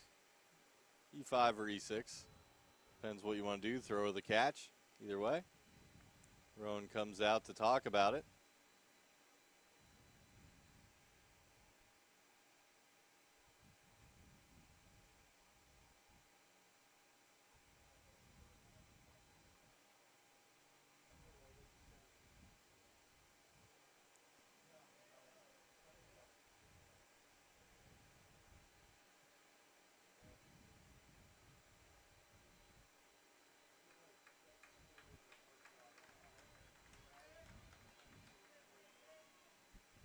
Again, Mendel thought he could get the runner, but to me, the safe play is at first base. Yeah, Mendel probably should have gone over to first base with that one. Probably trying, like you said, to do a little bit too much, and the end result is runners on the corners. One away. And Koosmal's up. 1 for 3 with a double. Also struck out and popped up. Played some great defense today. The runner at first falls down. Hammond took off. I think it was, just trying to kind of get a jump there. He wasn't actually going to go, and when he tried to stop, his feet just came right out from under him. Landed flat on his back. Able to get up and scurry back. Maybe trying to distract Hiwa there. I'm not sure. You're right. I'm not sure if he was going to go or not. With his speed over there at first base, I wouldn't be surprised if they try to send him, because then Rowan would have the decision to make on whether to try to get him, because then the runner at third could try to score. I think they were going to try to make that play where the runner on first takes a jump to draw the throw down, probably stop him about maybe a third or a halfway there. Just draw the throw and head back to first. Give the runner on third a chance to break home. Because it did look like Hammond was trying to stop. I think that's why he fell. He was trying to slam on the brakes and just couldn't quite do it.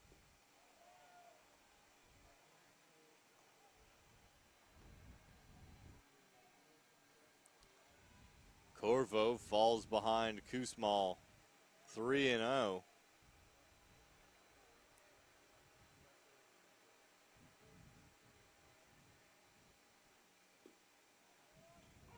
Strike on the outside corner, 3-1. That's where Rowan has to be alert here with the possibility of that play where Kokas will have to try to run in and maybe cut off the throw if the runner breaks for home. Mendel will be the one covering second if they go through with the tag on Hammond, if they send him.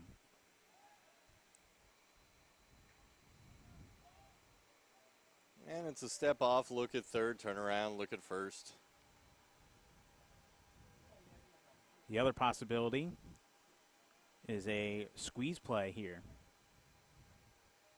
But he hasn't shown bunt at all, and now I'll draw the walk. So now we have the bases loaded and just one out for Corey King. And it looks like that will end Dan Corvo's day. So we've got a pitching change coming. We'll be back. Virginia Wesleyan has the bases loaded with one out in the top of the sixth here at the Mid-Atlantic Regional.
The new pitcher for Rowan will be number 10, Zach Listro. Listro making his 16th appearance, all in relief.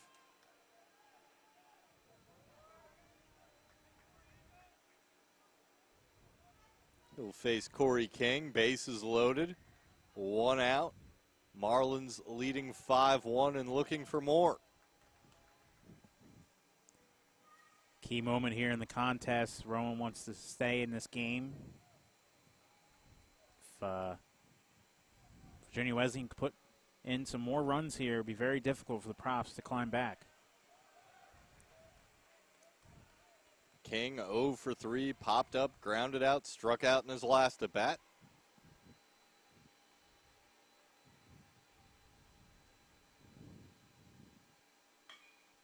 Chopped over the pitcher and through the middle, just past Mendel.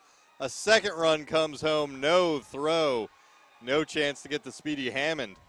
2-run bases loaded single by Corey King. And now it's 7-1.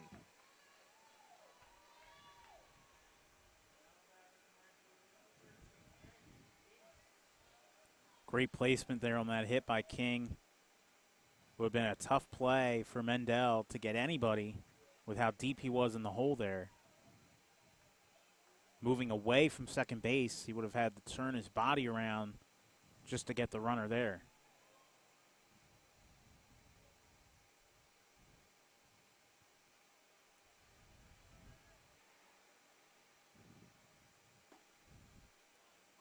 Randy Neese, 1 for 2 today. Hit the solo home run in the first inning to get Virginia Wesleyan on the board. Got hit by a pitch in his next at bat and then grounded out. Swung on and line down the right field line. Is that going to get to the corner? It is. Rounding first into second with a stand-up double, and 2 runs come home as King slides in 9-1. Randy Neese with a 2-run double. He has 3 RBIs on the day.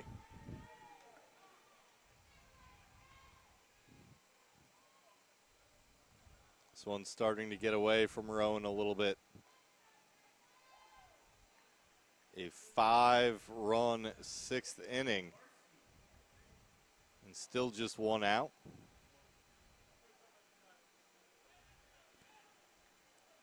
That was good hitting there by Neese, able to fight that one to the opposite field into the corner.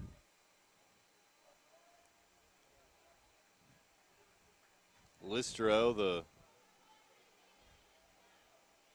3rd pitcher here for Rowan. Cartier got the start, 3 1/3 innings. 4 runs on 4 hits and a walk. He struck out 4. Corvo came on, pitched 2 innings, 4 runs, 3 earned, 3 hits, 2 walks and a strikeout. And now you have Listro. Listro has not gotten an out yet. He's given up a run on 2 hits.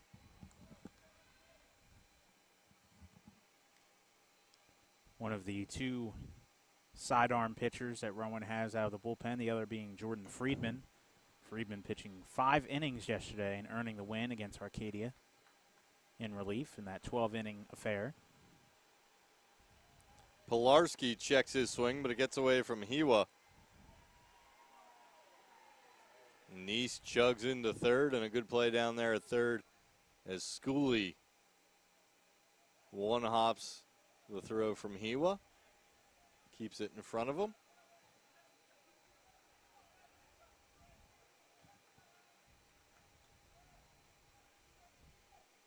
Five in already here in the 6th. Another one 90 feet away and a pitch low and outside to Pilarski. 1-1 the count.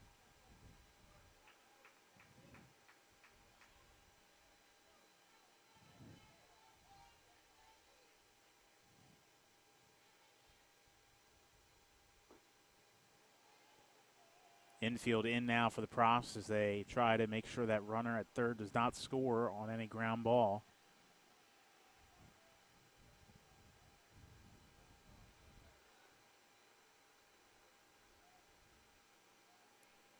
The pitch from Listro, soft ground ball to second. They come home and they get him at home. Good block of the play by Hiwa, and Neese is tagged out. That's exactly what Rowan was looking for there. With the infielders in, had enough time to field the ball and throw a good throw down to Hiwa at home and make sure that no more runners score in this inning.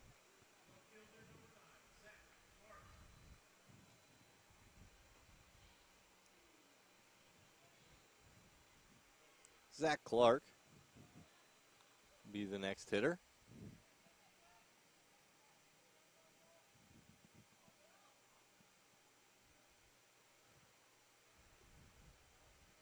Takes one low and outside.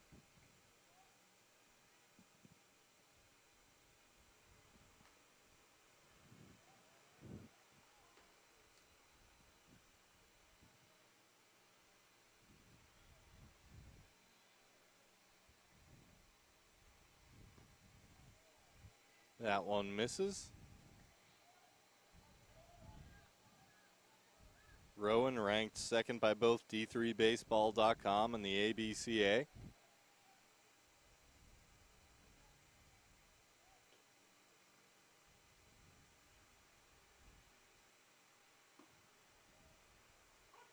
Takes that one for a strike.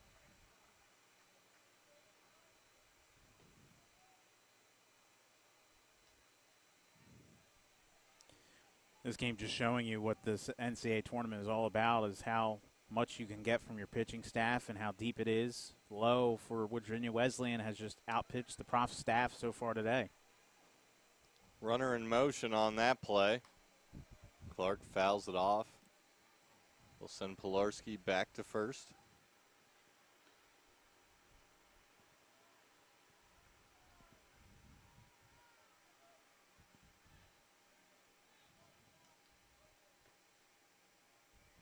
Seems like Lowe has been sitting in the Virginia Wesleyan dugout for a long time. This inning taking a little while. And as I say that, it comes to an end. Yep, as you said that, it came to a close as Clark goes down on strikes for the second time today. Virginia Wesleyan appears to have broken this one open. They score 5 times, and they now lead 9-1 as we head to the bottom half of the 6th inning. Rowan coming to bat here at Peoples Bank Park.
Sean Lydon set to lead it off here for Rowan.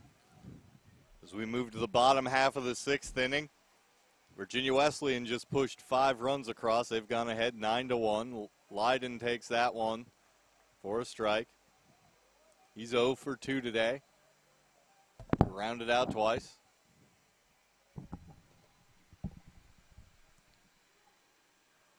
Checks his swing. Takes that for a ball. Andrew Lowe making just his 2nd start of the season, and up to this point, through the first 5 innings, he's been outstanding. And right on cue, he gives up a hard line drive to Lydon. Lydon aboard with a leadoff single.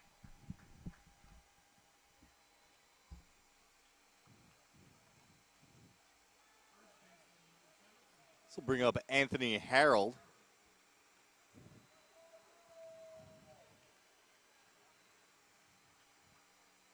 Harold 1 for 2, singled and flew out.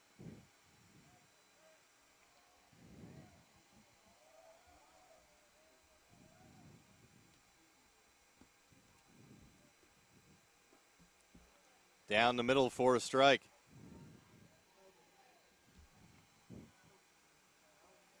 Lowe sitting at 75 pitches, just 4 hits and a walk allowed, 2 strikeouts. He's kept the 2nd-ranked and top-seeded Profs off balance pretty much all afternoon. And his offense has given him plenty of support to this point.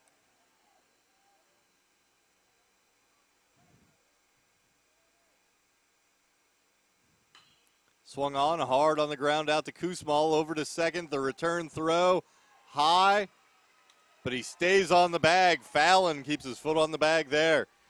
6-4-3 double play, and the leadoff base runner is erased. Lowe gives up the leadoff single, but then rolls a double play ball. We have 2 down for Alex Kokis.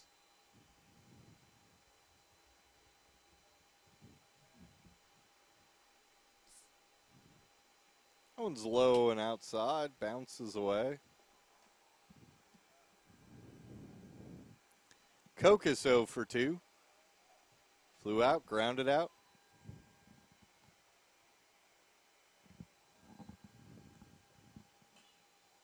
Swung on and fouled off.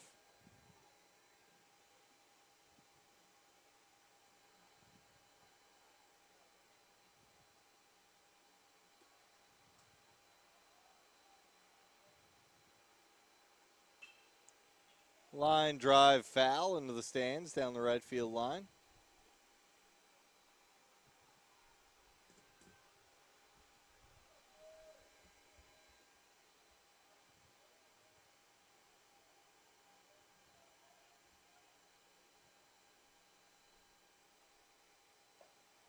Upstairs, 2-1.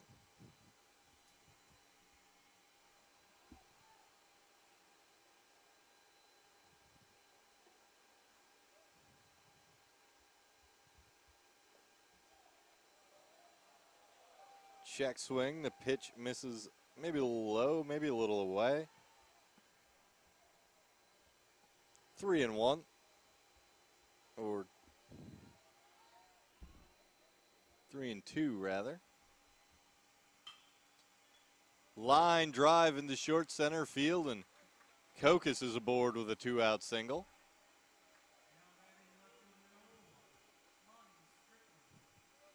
Monty Strickland will step in.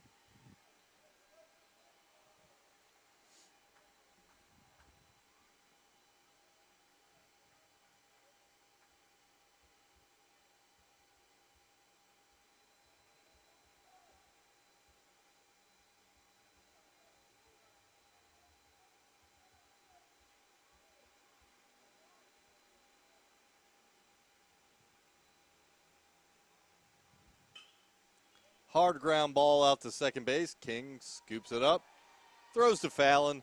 Side is retired. Rowan gets a pair of hits. Double play ball erased one. They strand the other. And we'll head to the top of the seventh. Virginia Wesleyan in control with a 9-1 lead here in an elimination game at the NCAA Division III Mid-Atlantic Regional at Peoples Bank Park.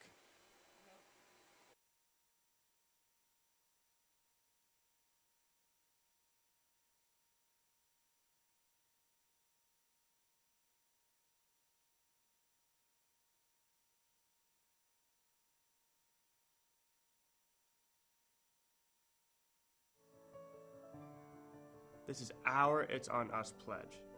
It's on us to make a personal commitment to help keep all people safe from sexual assault, regardless of race, gender, sexual orientation, or ability. Not to be bystanders to the problem, but to be leaders of the solution. We invite you to join us in this campaign by informing your campuses about the It's On Us mission.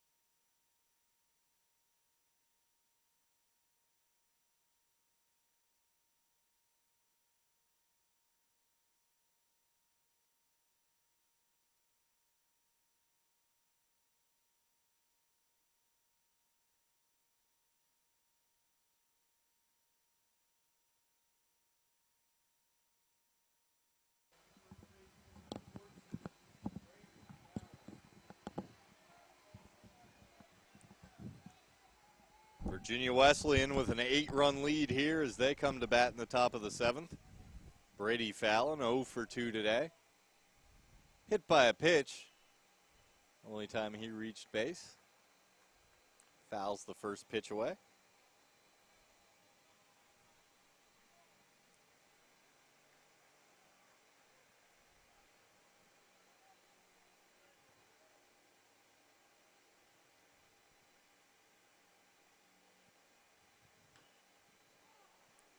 Listro still the pitcher for Rowan.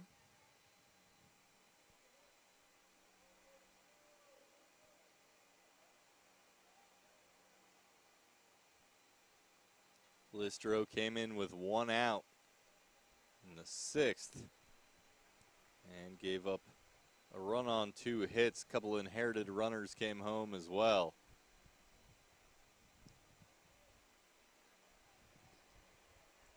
Part of the 5-run 6th inning.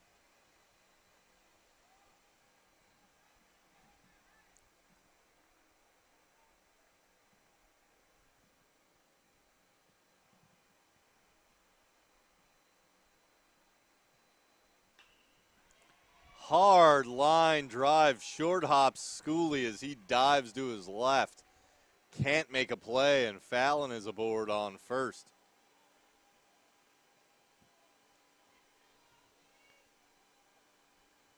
Good attempt there to knock it down at least and prohibit it from going any further into the outfield and making sure that you don't just get a piece of it so your runner can get to second perhaps. But good job there to limit the damage and at least have a chance to set up a double play like Virginia Wesleyan got the last half inning.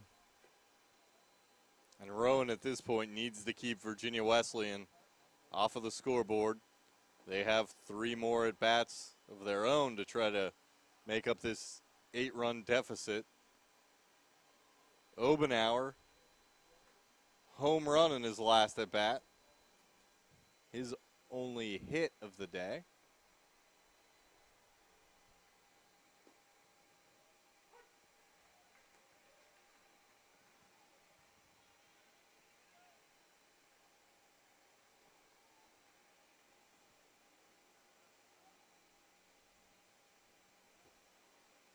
Also is a sacrifice bunt and struck out.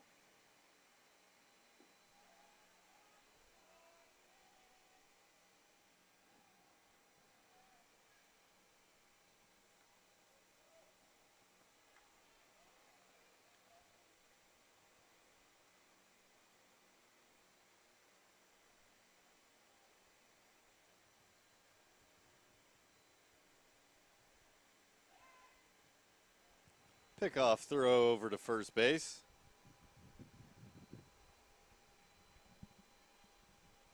Two-1 the count on Obenauer.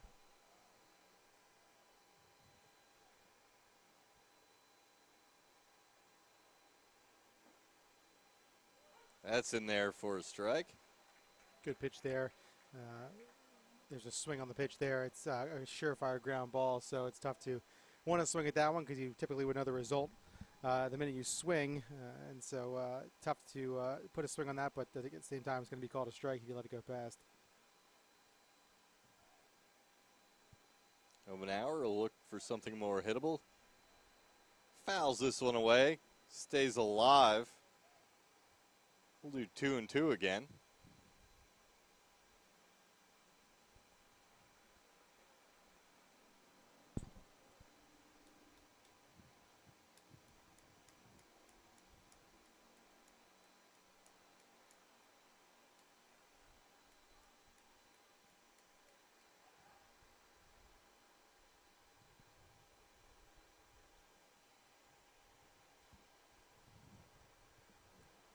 Listro looks in for the sign.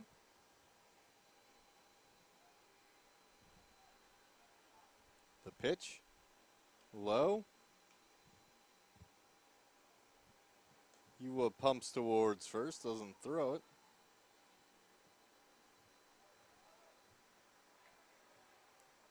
Three-two, full count. No outs. Fallon on first. Leadoff single.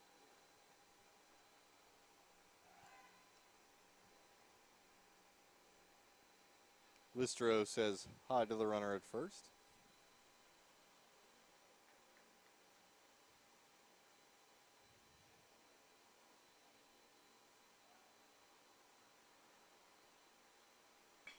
Swung on, ground ball through the hole on the right side.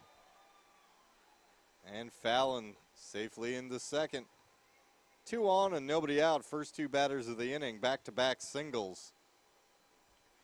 Good piece of hitting there, able to drive that through the right side. Wouldn't want to describe that any other way than just kind of hit it where they weren't. Just a good job of hitting and, you know, putting that where it was going to be a difficult play and hard to make a play at all, frankly. brings up Jordan Sprouse. He's struck out, singled, and walked. Been on base twice this game. Looks like Rowan's going to make a pitching change. That'll be it for Zach Listro. We'll take a quick break and be back after this at the NCAA Regional.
The new pitcher for Rowan, Jeremy Deisenhouse. His first pitch. Sprouse looks bunt. Strike one. Deisenhouse's 16th appearance on the year, all out of the bullpen. 15 strikeouts in 19 innings, but 10 walks. He's been a little bit wild. Opponent's hitting .224.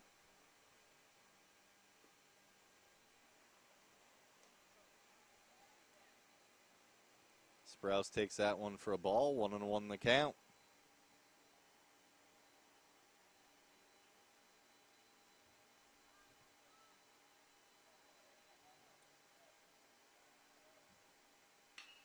Swung on, a hard grounder out to Mendel. Over to second, on to first. 6-4-3 double play.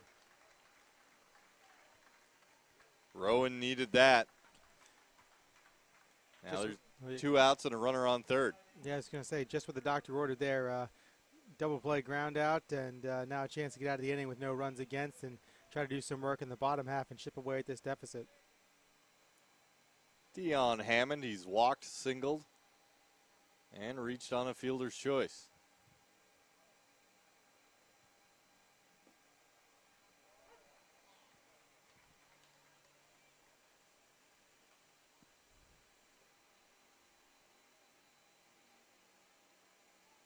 He's also scored a pair of runs. Takes that one for a strike.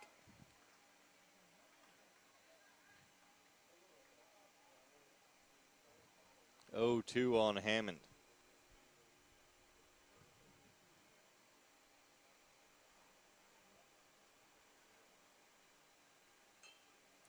Check swing, out to Deisenhouse. Hammond also slips a little bit coming out of the box. And he's retired at first. So Deisenhouse comes in and gets out of the jam. Holds Virginia Wesleyan off the scoreboard. Rowan comes to bat in the bottom of the 7th. It's stretch time. 9-1 here at the Mid-Atlantic Regional.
We head to the bottom half of the 7th inning here. Kyle Gola set to lead it off for Rowan.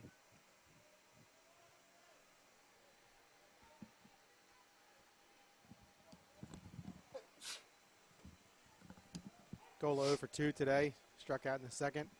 Flew out in the fourth. Andrew Lowe, pitch. Check swing. They're going to appeal down to first, and he went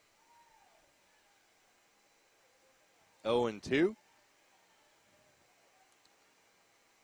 Hats off to Andrew Lowe so far, just his second start of the season.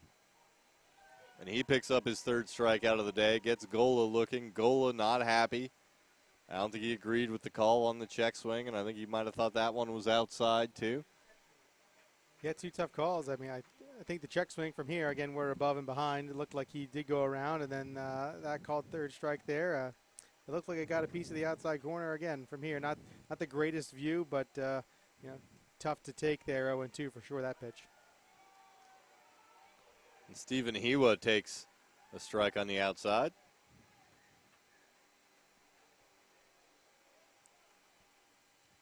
Hewa 1 for 2.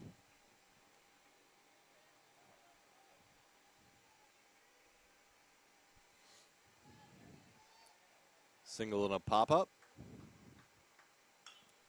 Hits that one in the air to the outfield. Hammond charging, puts that line drive away for the second out. 2 up, 2 down for Lowe here in the 7th. Good break on the ball there by Hammond, playing a decent way back there in center field, and broke immediately in towards that ball and able to make the pretty easy play there in center field. Brings up Dan Shane. Shane's 0 for 1.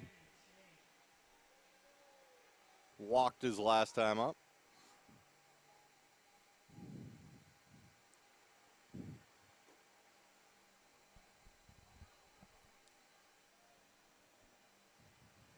Takes that one outside the strike zone for ball 1. Strike 1. Lowe is over 90 pitches at this point. Just 5 hits, a walk, and 3 strikeouts.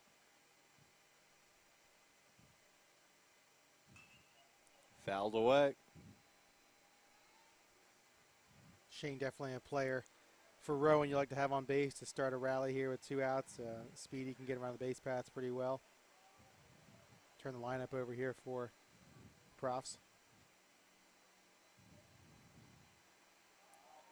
Outside for a ball, 2-2.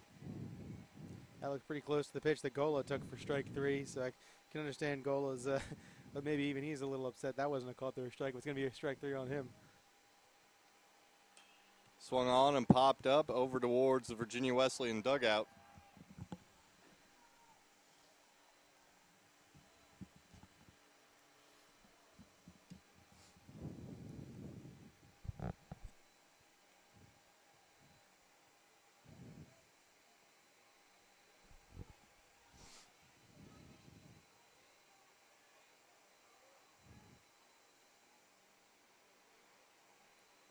Pitch from Lowe, swung on and missed, goes after one high.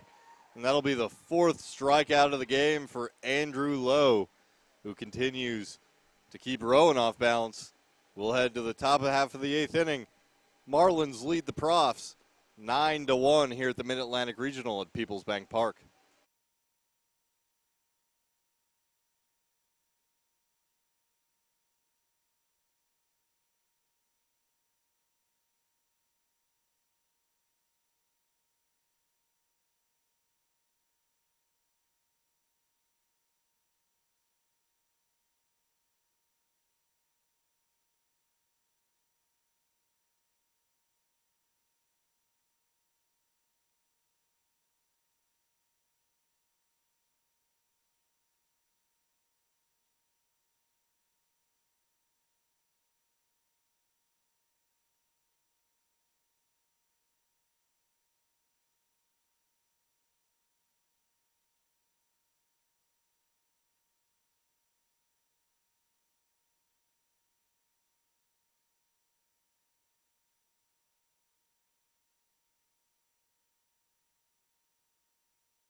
Some words exchanged between innings here, between the two dugouts. Not sure what about, but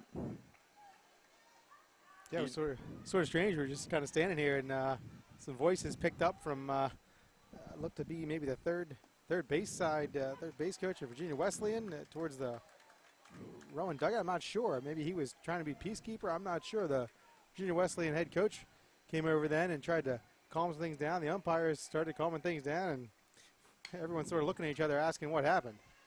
Kusmal with the ground ball out to shortstop. Mendel throws it over, one down. Here in the top of the 8th inning. Deisenhouse still on the mound for Rowan. Got the Profs out of a jam in the 7th. Induced the double play to erase a couple of runners. Corey King up now. King 1 for 4. Singled his last time up. Part of the 5-run 6th for Virginia Wesleyan. Deisenhouse. King hits a ground ball just under the diving Schooley. And King has his second hit of the afternoon. Good effort by Schooley there to try and make a big play. A good piece of hitting, though, as well. To get a runner aboard. Good job there by King. Randy Neese now. He's 2 for 3. Hit the solo home run in the first inning to get things started for Virginia Wesleyan. He was also hit by a pitch. Grounded out and then had a 2-run double in the 6th.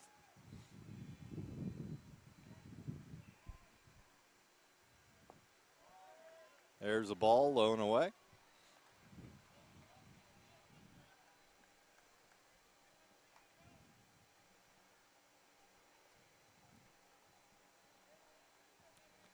The winner of this game faces Misericordia.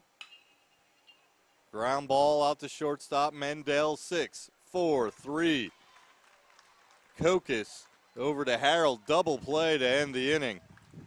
And it's still 9-1 as we head to the bottom half of the 8th inning. Rowan looks to cut into the lead here at the NCAA Mid-Atlantic Regional.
Rowan with 2 more chances. Here's the first one in the bottom half of the 8th.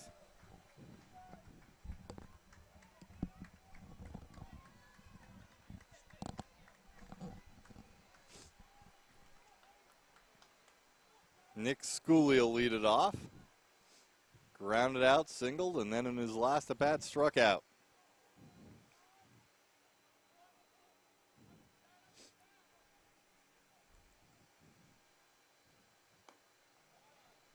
Rowan running out of some outs here. 6 down, 6 to go, but you just try to chip away as best you can. You don't have to get 8 runs here in the 8th, but can you get a couple here to make it manageable perhaps in the 9th?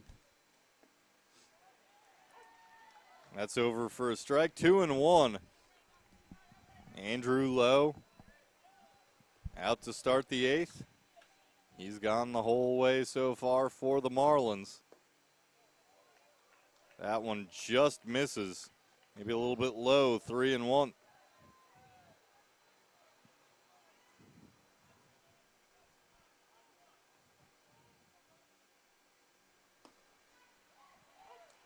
up in the zone for strike 2.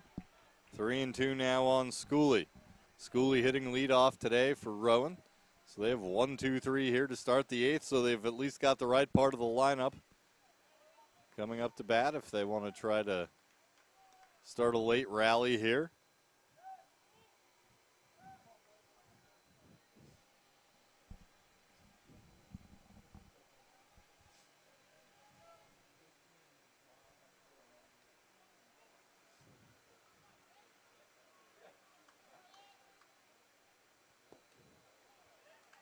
That one just misses, ball 4. Although not really missing by much with any of those, but end results a walk. And that should put Lowe over 100 pitches on the day, that at bat, and it does. And here comes Dylan Mendel. He's 0 for 3. Grounded out twice and also hit into a fielder's choice. Play Mendel to pull here a bit. Lots of room there on the right side to either hit a ball through to the right fielder or even into the gap there. But that one's right. Play had it perfectly. King takes it to the bag himself. And then his relay down to first is wild, and that goes into the stands. So while they get Schooley at second, Mendel will replace him. He'll be awarded a base there on the error. Just a rush throw there. Good play. Kind of had to find it between Lowe's legs as he sort of sidestepped out of the way, able to find it quickly and stepped on the bag. Maybe stepping on the bag made him pull the throw just a bit, but they do get an out. So at this point, he'll take an out here in the bottom of the 8th inning, but certainly like to have that throw back and complete the double play as Lydon comes to the plate 1 for 3 today. The second error of the day for King. There's a strike.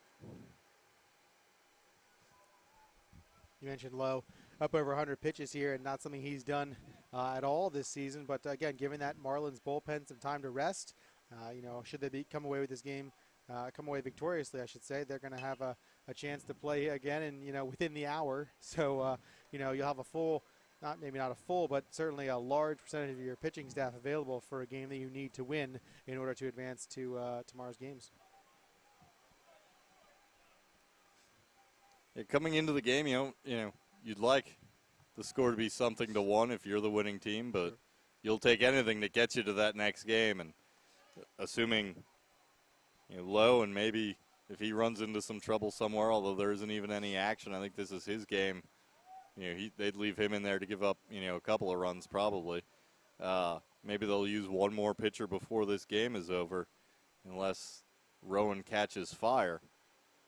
Like you said, they'll have everybody ready. That's huge going into the next game to not have your bullpen taxed in this first game when you got to go twice in one day, back to back. Certainly, and I think as the head coach, when you're penciling the lineup in, you think, can you go 4? How about we go 4 innings? Let's see where we are. Now you're talking about 105, 106 pitches, and as the head coach, you're thinking this is just tremendous, and you kind of work with it going the whole way. Here's a single off the bat of Lydon.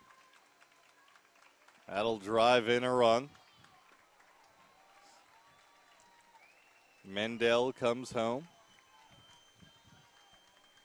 And we'll see someone jog down towards the Virginia Wesleyan bullpen. And I think now if you're Rowan, we're just talking about the positives for Virginia Wesleyan. If you're Rowan, it's 1 run, but let's see if we can't make it 2, make it 3. And again, let's get it manageable for that final at bat to where we're not thinking we got to score 7 runs. We got to score 6. Can you get it a little more manageable? And again, that throwing error looming a bit large there as Medlin comes in and scores. Again, now it's a 7-run game, but again, you'd like to have that throw back potentially. And now the batter is Harold. He'll try to keep this rally going.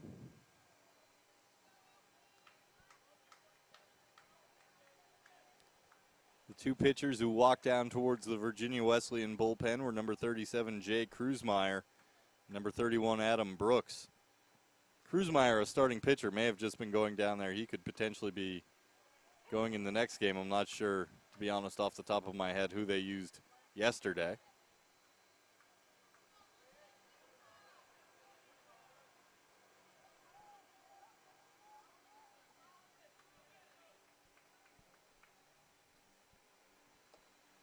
That one's upstairs.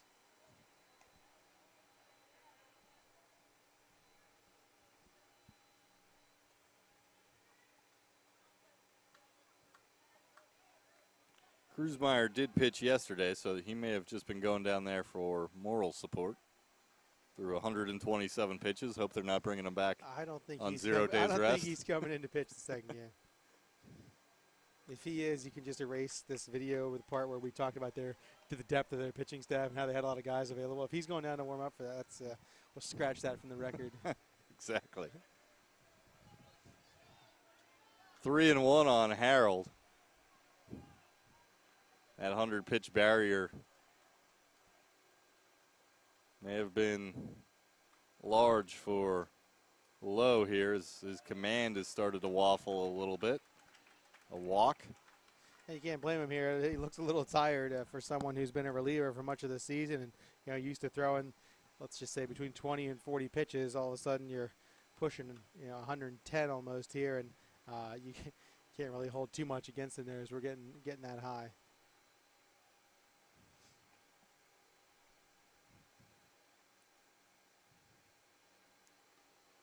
Out for a chat. I still really don't see a bullpen catcher out there. So I don't know that anybody's really warming up. No, unless someone got loose really fast, maybe, I don't know. I don't think there's anywhere to do that down below here at People's Bank Park. So perhaps just a conversation to see what they want to do here with runners on first and second and just check and make sure, hey, can you go one more? Things like that. Again, it's a 9-2 lead, so I think they're just trying to buy some time as the coach looks down towards the bullpen to maybe give the signal to start going.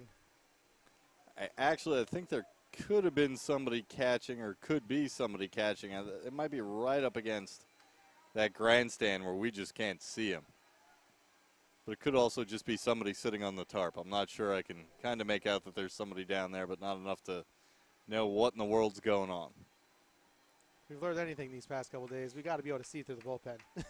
Yeah. It's a beautiful park, but I got to have some vision here for the bullpen. Kokis now the batter. 1 for 3. Fly out, ground out, and a single. He comes up.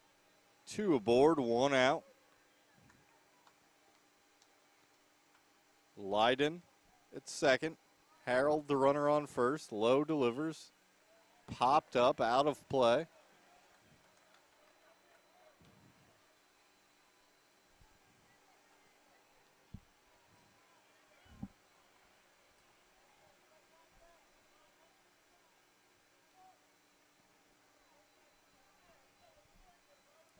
Last pitch from Lowe was number 115. That's outside. 1-2.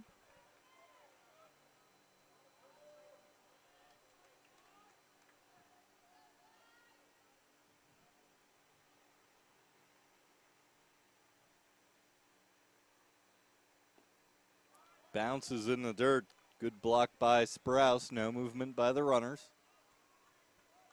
Good job there. That's a big block with runners on first and second. You don't want to move them to second and third with just 1 out here in the bottom of the 8th.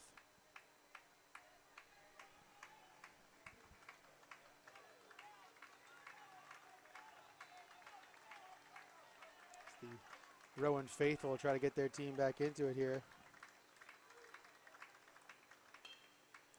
Hard ground ball, but foul down the first base line.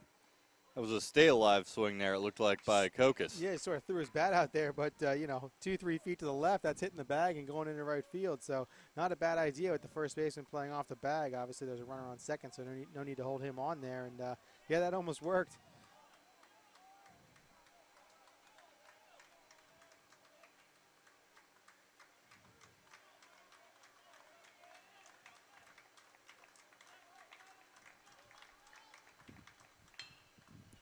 Hard ground ball through the middle past the diving Brandon Kuzmal. Station to station for the runners. So it'll be bases loaded here with 1 out for Monty Strickland. And they are going to make a pitching change now.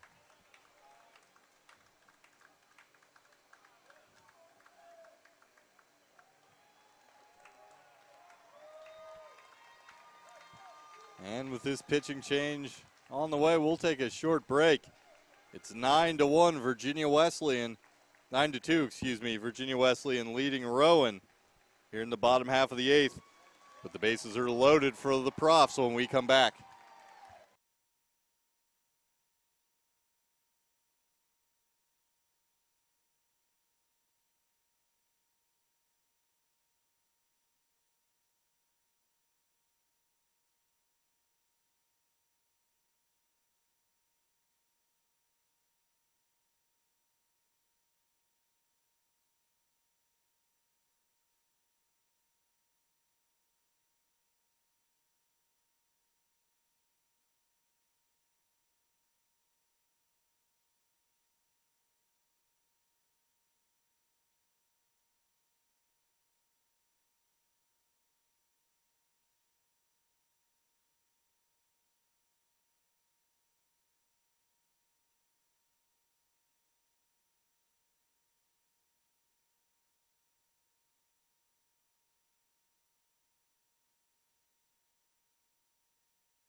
And we're back. The new pitcher, Glenn Pizzanello. Pizzanello, 6-3 this year in 29 appearances with 6 saves. 46 strikeouts, just 9 walks and 45 in the third innings. Have to think he's probably been in this situation before, coming in with the bases loaded, or at least, you know, multiple runners on base and trying to get his team out of a jam, bail the starter out. Great performance, stay by low to go that 7 1/3 innings. Certainly atypical for him this season as he looks at a ball here, does Strickland. Strickland for the year, a .316 hitter with 3 home runs and 41 RBIs. Not a bad guy for Rowan to have up, and he hits one hard deep into the gap in left center. That's going to split the outfielders. 1 run is in, 2 runs are in, and here comes a third. A bases clearing double from Monty Strickland. That's going to make it 9-5. Like we said, chipping away, and this one's a big chip as you get a 3-run double, and Strickland clears him, and he's in scoring position with still just 1 out in a 9-5 ball game, and this is certainly what Rowan needed, and Virginia Wesleyan riding that fine line of trying to preserve things for a later game, but still got to get to that later game as Rowan now has 4 runs in the inning. Brings up Kyle Gola. He's struck out twice in his 3 at-bats. Also flew out.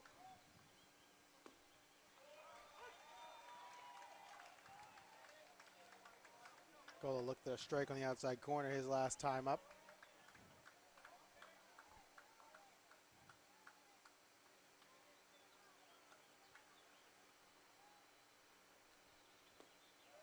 That's outside. Final line on low. 7 1/3, 5 runs, 4 earned, 7 hits, 3 walks, 4 strikeouts. 119 pitches. Great outing from the full-time reliever, basically, giving him 7 1/3 innings. And if you're Rowan here with 1 out, barring a double play here or anything like that, you're going to get the top of the lineup back up in the bottom of the 9th, at least 2 of the 3, if not more than that here as the inning may continue. Swung on, popped up. Corey King circling around underneath it, drifting towards first. Puts that away for the 2nd out.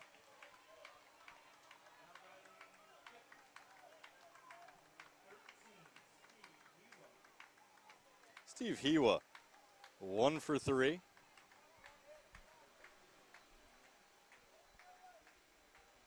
Singled, popped up, and then in his last at bat, he flew out.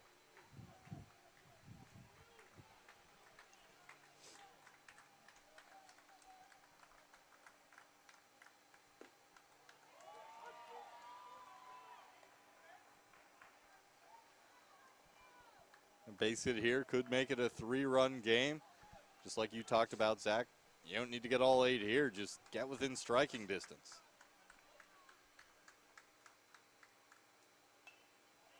Fouled away. So 4 runs this inning across for the Profs. 2 outs and a runner on second, so a chance for more with Hiwa at bat.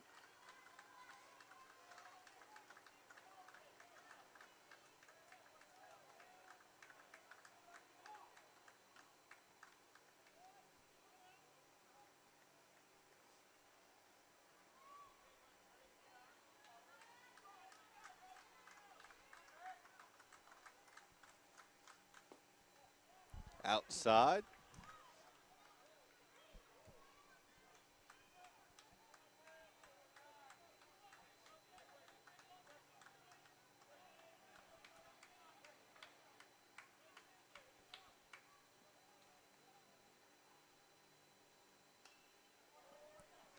Reaches after an outside pitch with 2 strikes there and lofts it foul. Good job by Hiwa there to get his bat on the ball and extend the bat. Pitch out of the zone, but looked good most of the way in.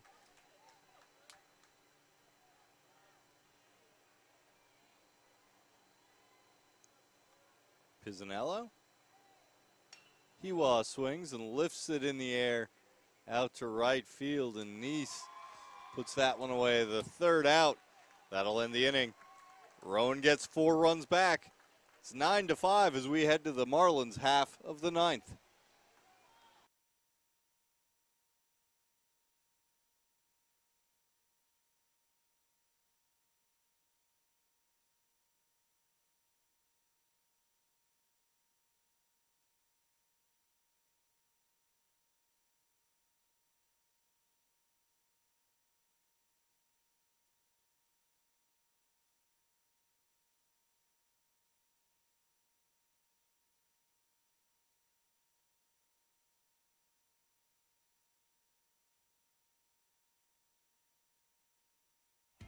Something I discovered in myself is that if I have a goal, then I can accomplish it.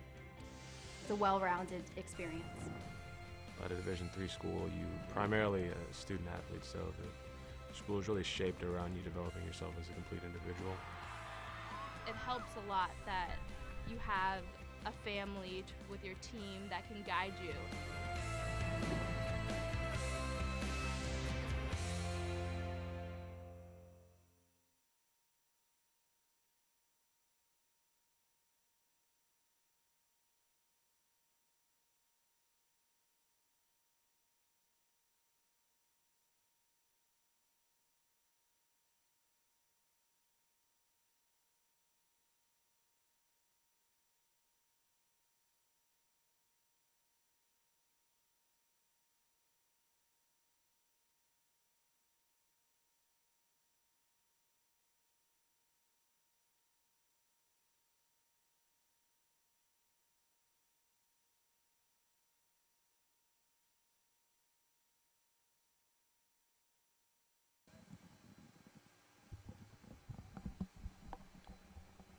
New pitcher for Rowan, Justin Smith, number 30.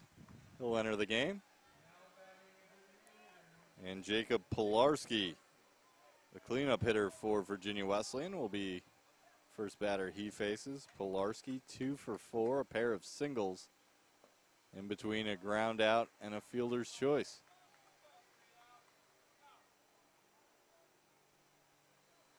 First pitch taken for strike 1.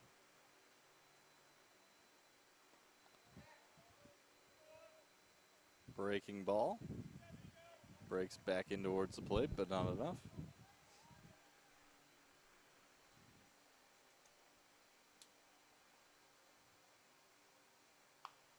Swung on and grounded weakly over towards first. The scoop over to Smith. Nice little play there by Harold. Good job by Harold there to kind of just get out of his glove any way possible. Sort of whipped it over there towards the pitcher and able to do a good job to help Smith get the first out. Zach Clark is up. He's 0 for 4. Struck out twice, grounded out, and flew out.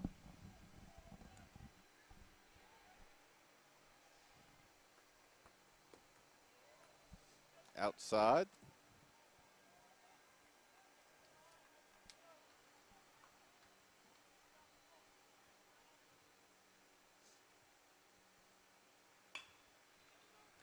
Ground ball down to first. Harold will do this one himself.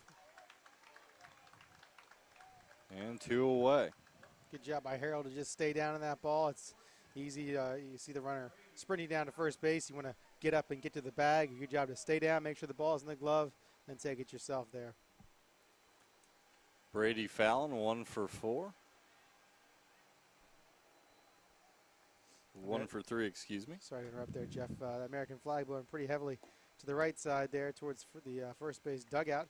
See if that plays any impact there as the wind kicks up a bit. I think we've seen all sides of that American flag here over the course of the past few days. It was blowing heavily towards the third base side. It blew heavily at us for a while. We just haven't seen it go straight back yet, though. I'm not sure we'll see the wind go that direction. Earlier today, before you joined me on the air when I had Rob at the beginning of the game, we did have it kind of pretty much blowing straight out. See, and there you go, right there on cue. Now it's straight out. Obviously a beautiful flag, so we might as well get a chance to see all sides of that thing here at People's Bank Park.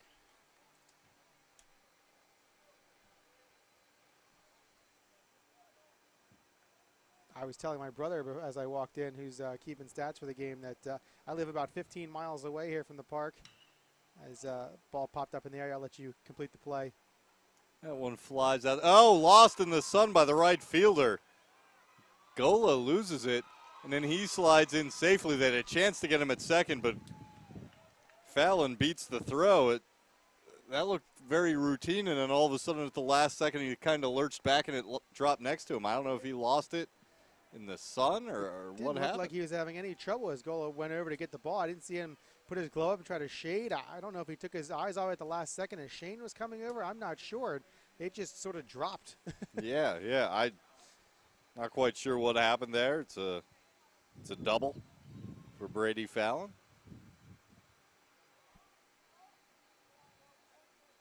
Obenauer, home run for him today. One of his 2 hits.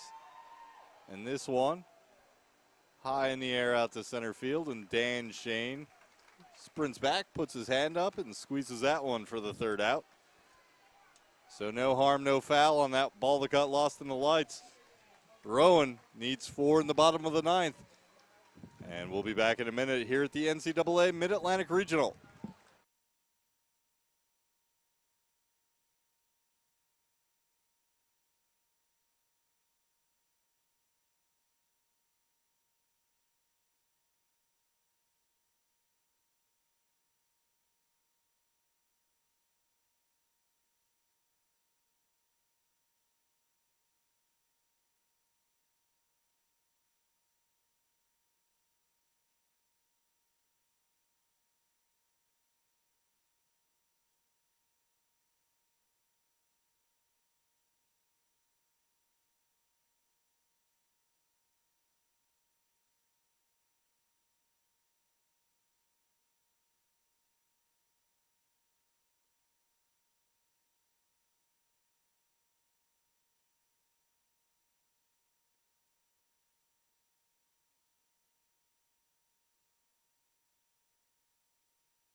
Pisanello back out to work the 9th. He entered with 1 out last inning. The first batter he'll face from Rowan will be Dan Shane. Rowan scored 4 last inning. They need 4 more this inning here in this elimination game, or their season will come to a close. There's a strike. Shane pretty much always on the first pitch shows bunt. Yeah, He's got those wheels. He knows you're going to believe that it could happen, so he always wants to bring that third baseman in to try to smoke one by him maybe later on down the line. For sure, it can put a ride into some, too. He hit one to the left center gap a few days ago here at one of the games, and again, I think pretty strong for a 9-hole hitter. On the outside corner for a strike. Tough pitch there to hit.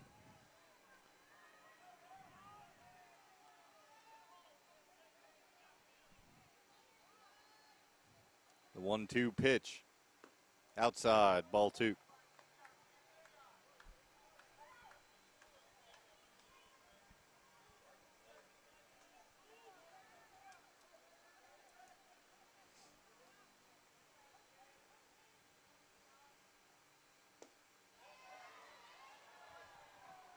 Peel down to first. He didn't go.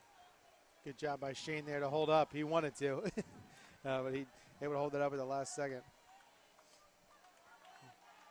I think he might have been looking fastball there. It was a breaking ball that came in, and he just kind of pulled it back at the last second.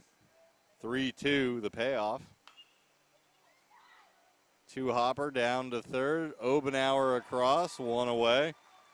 Rowan down to 2 outs left in their season unless they can score 4 runs here. But they've got the part of the lineup you want up. It's the leadoff hitter. And Dan Shane with his speed, not a bad option if, to have your 9-hitter up there either. Table setter. And here's Schooley, 1 for 3 today. Strikeout, single, a walk, and a ground out.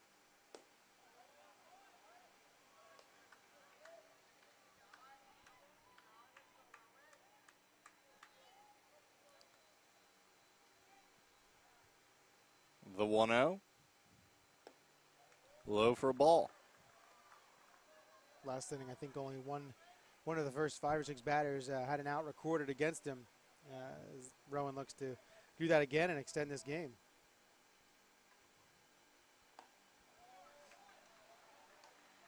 Upstairs for a ball. 3-0 now the count.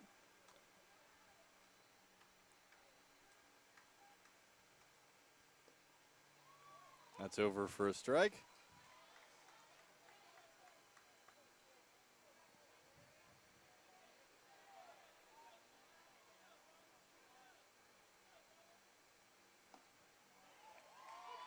Catches the outside corner, strike 2.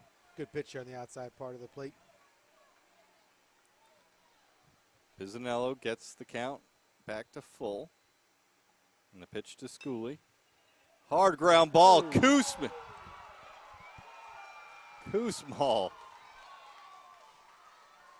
plucks that one out of the air. Unbelievable catch. You got to time that just right on your jump. You got to time it right to get your glove up there, and then you got to hold on to it. Terrific play there. You knew he was the only one who was going to have a chance at it, and able to hop up there and climb the ladder. And big second out here in the bottom of the 9th. Probably the 3rd, maybe 4th, just great defensive play Koosmal's made out there. He's been really stout defensively this afternoon.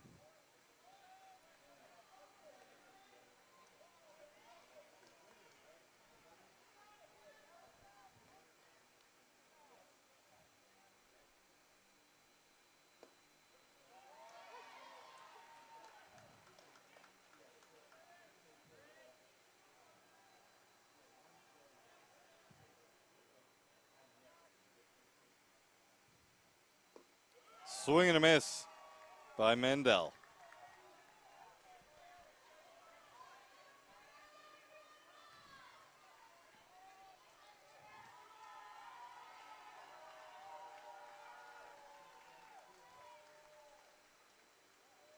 Mendel checks up. That one's in the dirt. Good 1-2 pitch there from Pinizello.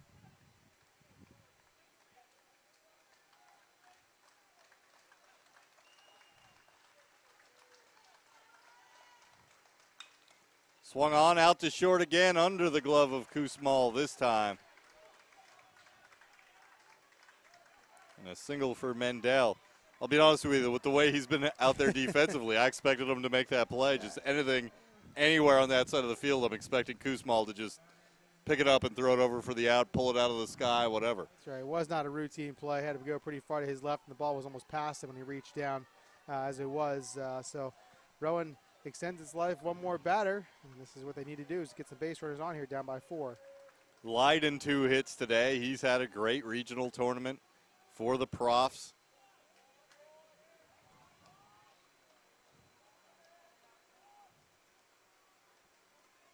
As we said earlier, this is the right part of the lineup that they want up here, down 4. There's a strike.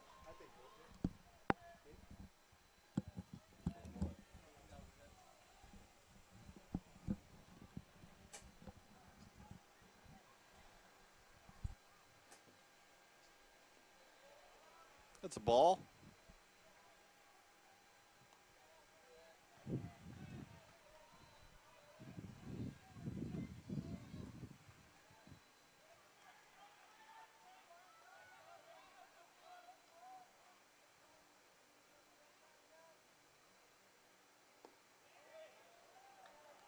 Just a bit outside.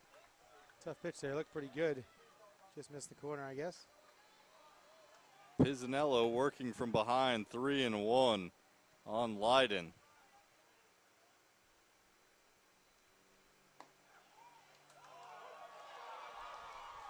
Just below the letters Leiden. If the last one wasn't a strike, that one can't be a strike. That pitch can't be a strike, and the Rowan head coach has been tossed. Coach Dixon has been shown the exit. Giving the home plate umpire a piece of his mind as he walks away, escorted by the first base umpire, I believe.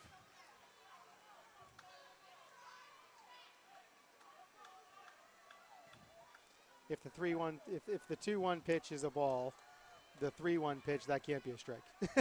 In my opinion, that's just, again, from up here, but at least one other person shares my opinion anyway.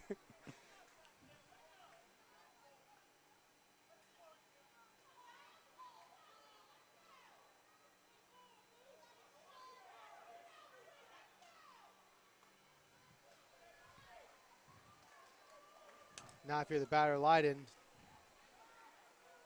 tough next pitch here. I think anywhere close, you got to put the bat out there and get it towards the ball. This is tough for the Rowan head coach here, Coach Dixon here. It's it's not easy to get out of these dugouts. There's no tunnel. So he had to get his bag, had to come back through, had to open the gate. Now he's got to walk through the crowd. That's it's kind of tough there to be that frustrated and have to go then walk through everyone. That's kind of a pain. At least he's walking through his own fans, so they That's actually true. gave him a round of That's applause. true. I guess it's not enemy territory there.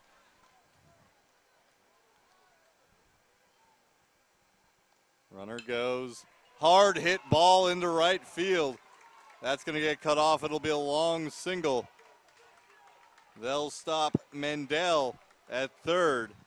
And the runner on first will be Leiden, his third hit of the day. And again, maybe this is something that gets the Profs going here with 2 outs in the 9th inning. You know, I don't think that was the purpose for it. I think he was clearly upset about the call at 3-1. But you never know. There's all the guys are up here. Some of the fans are standing here for Rowan too. You get yourself excited here with 2 outs. That catches the outside corner for a strike. I'll be honest with you, with the way Leiden reacted, it might have been good that Coach Dixon got thrown out because it gave him a minute to cool down. He was hot himself at the plate. Good point. Very good. Gave him point. a chance to refocus. There's a hard hit ball. Leiden has to skip over it. That'll score a run. It slows Leiden down enough that he can't get to third on the play. But now it's first and second, another run in. And if you're Rowan, we haven't seen a ton of home runs here this during the tournament, but the tying run at the plate here for the Profs in the bottom of the 9th inning. Kokis has 2 long balls on the season.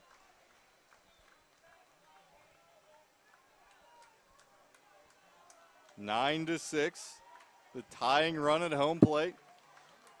2 outs, bottom of the 9th. Playoff, your life on the line.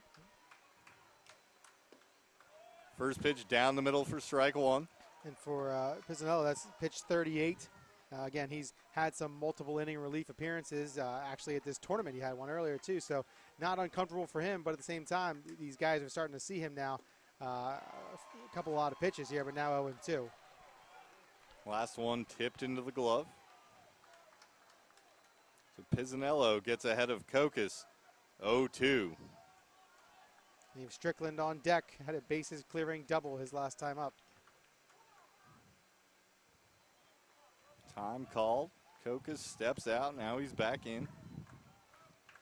Yeah, if Kokis can get on base in any way, Strickland, one of the more dangerous hitters, was hitting cleanup at the beginning of this tournament. Yep.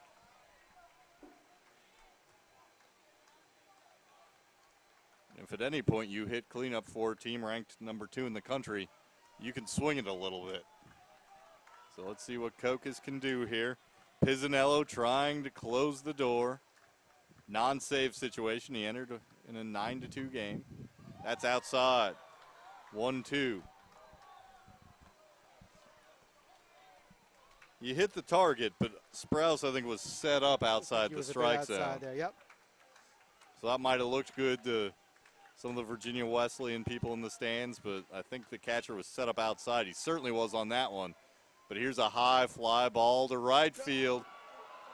Oh, catch made, but not because he saw it. Let's just say that. The right fielder making that play out there, Nice. No one more surprised at People's Bank Park that's in his glove than Nice right now. Did not see it at the last second. There must be some issues with the sun out there in right field because we saw Rowan have an issue with that a couple innings ago. Nice able to keep track of that one. I mean, if that drops, holy cow. If that drops, we're having a lot of conversations. And, yeah, tough one for Rowan to end on where you think there's a chance that the inning could be extended again. But Nice at the right spot at the right time and his glove open at the right time, frankly. And Virginia Wesleyan moving on here, and they'll take on Misericordia here in just a little while. Yeah, Rowan, the top seed, started out strong with a win, and now they've been playing back through after Misericordia, the same team that sent Virginia Wesleyan to the playback bracket, if you will. Knocked off Rowan the next game. Yep. So then a matchup here between the two teams that Misericordia has beaten, and Rowan, the top seed in the tournament, did all they could to come back. Yeah. But just a few too many runs. That 5-run 6th inning looms large right now. Yep. And Rowan will head home, but great season for the Profs. You don't fall into 35 wins. That's hard work and a good team there for 35 wins. In a very talented NJAC conference, like you said, you're not going to just, fall asleep and win 35 games. You got to be on top of your game at all times. That's a very deep conference. And hats off to the top-seeded Profs from Rowan. They will go home. But we'll have Lowe pick up the win for Virginia Wesleyan. 7 1/3 innings. 5 runs, 4 earned, 7 hits, 3 walks, and 4 strikeouts. Pisanello, 1 2/3 innings in relief. 1 run, 4 hits allowed, no walks, no strikeouts. Offensive leaders for the Marlins. 2 hits apiece. Corey King, Randy Neese, Pilarski, Fallon, Obenauer. Obenauer and Neese with the home runs. Neese and King, 3 RBIs apiece. Kusmal scored twice, only had 1 hit, but it was a double, and he played great defense all afternoon for the Marlins. On the other side of the ledger, we'll start with the offensive leaders for Rowan. Leiden, 3 hits. He had a great tournament for Rowan. Also 2 hits apiece. Harolden, Kokis, 3 RBIs for Strickland, all coming home on that bases clearing double. Pitching wise, Cartier got the start. He gave up 4 runs in 3 1/3 innings. Corvo, 3 runs in 2 innings. Listro came on and gave up 1 run on 4 hits in 2/3 of an inning. Then the next 2 pitchers stabilized things. Deisenhouse, 2 scoreless innings, just 1 hit allowed. And Justin Smith pitched a scoreless 9th. Next game will get underway at 5:10 p.m. We've got Virginia Wesleyan in a rematch with Misericordia. So come back and check that game out here at 5:10. The Marlins survive and advance. Rowan's season comes to a close. We'll be back shortly.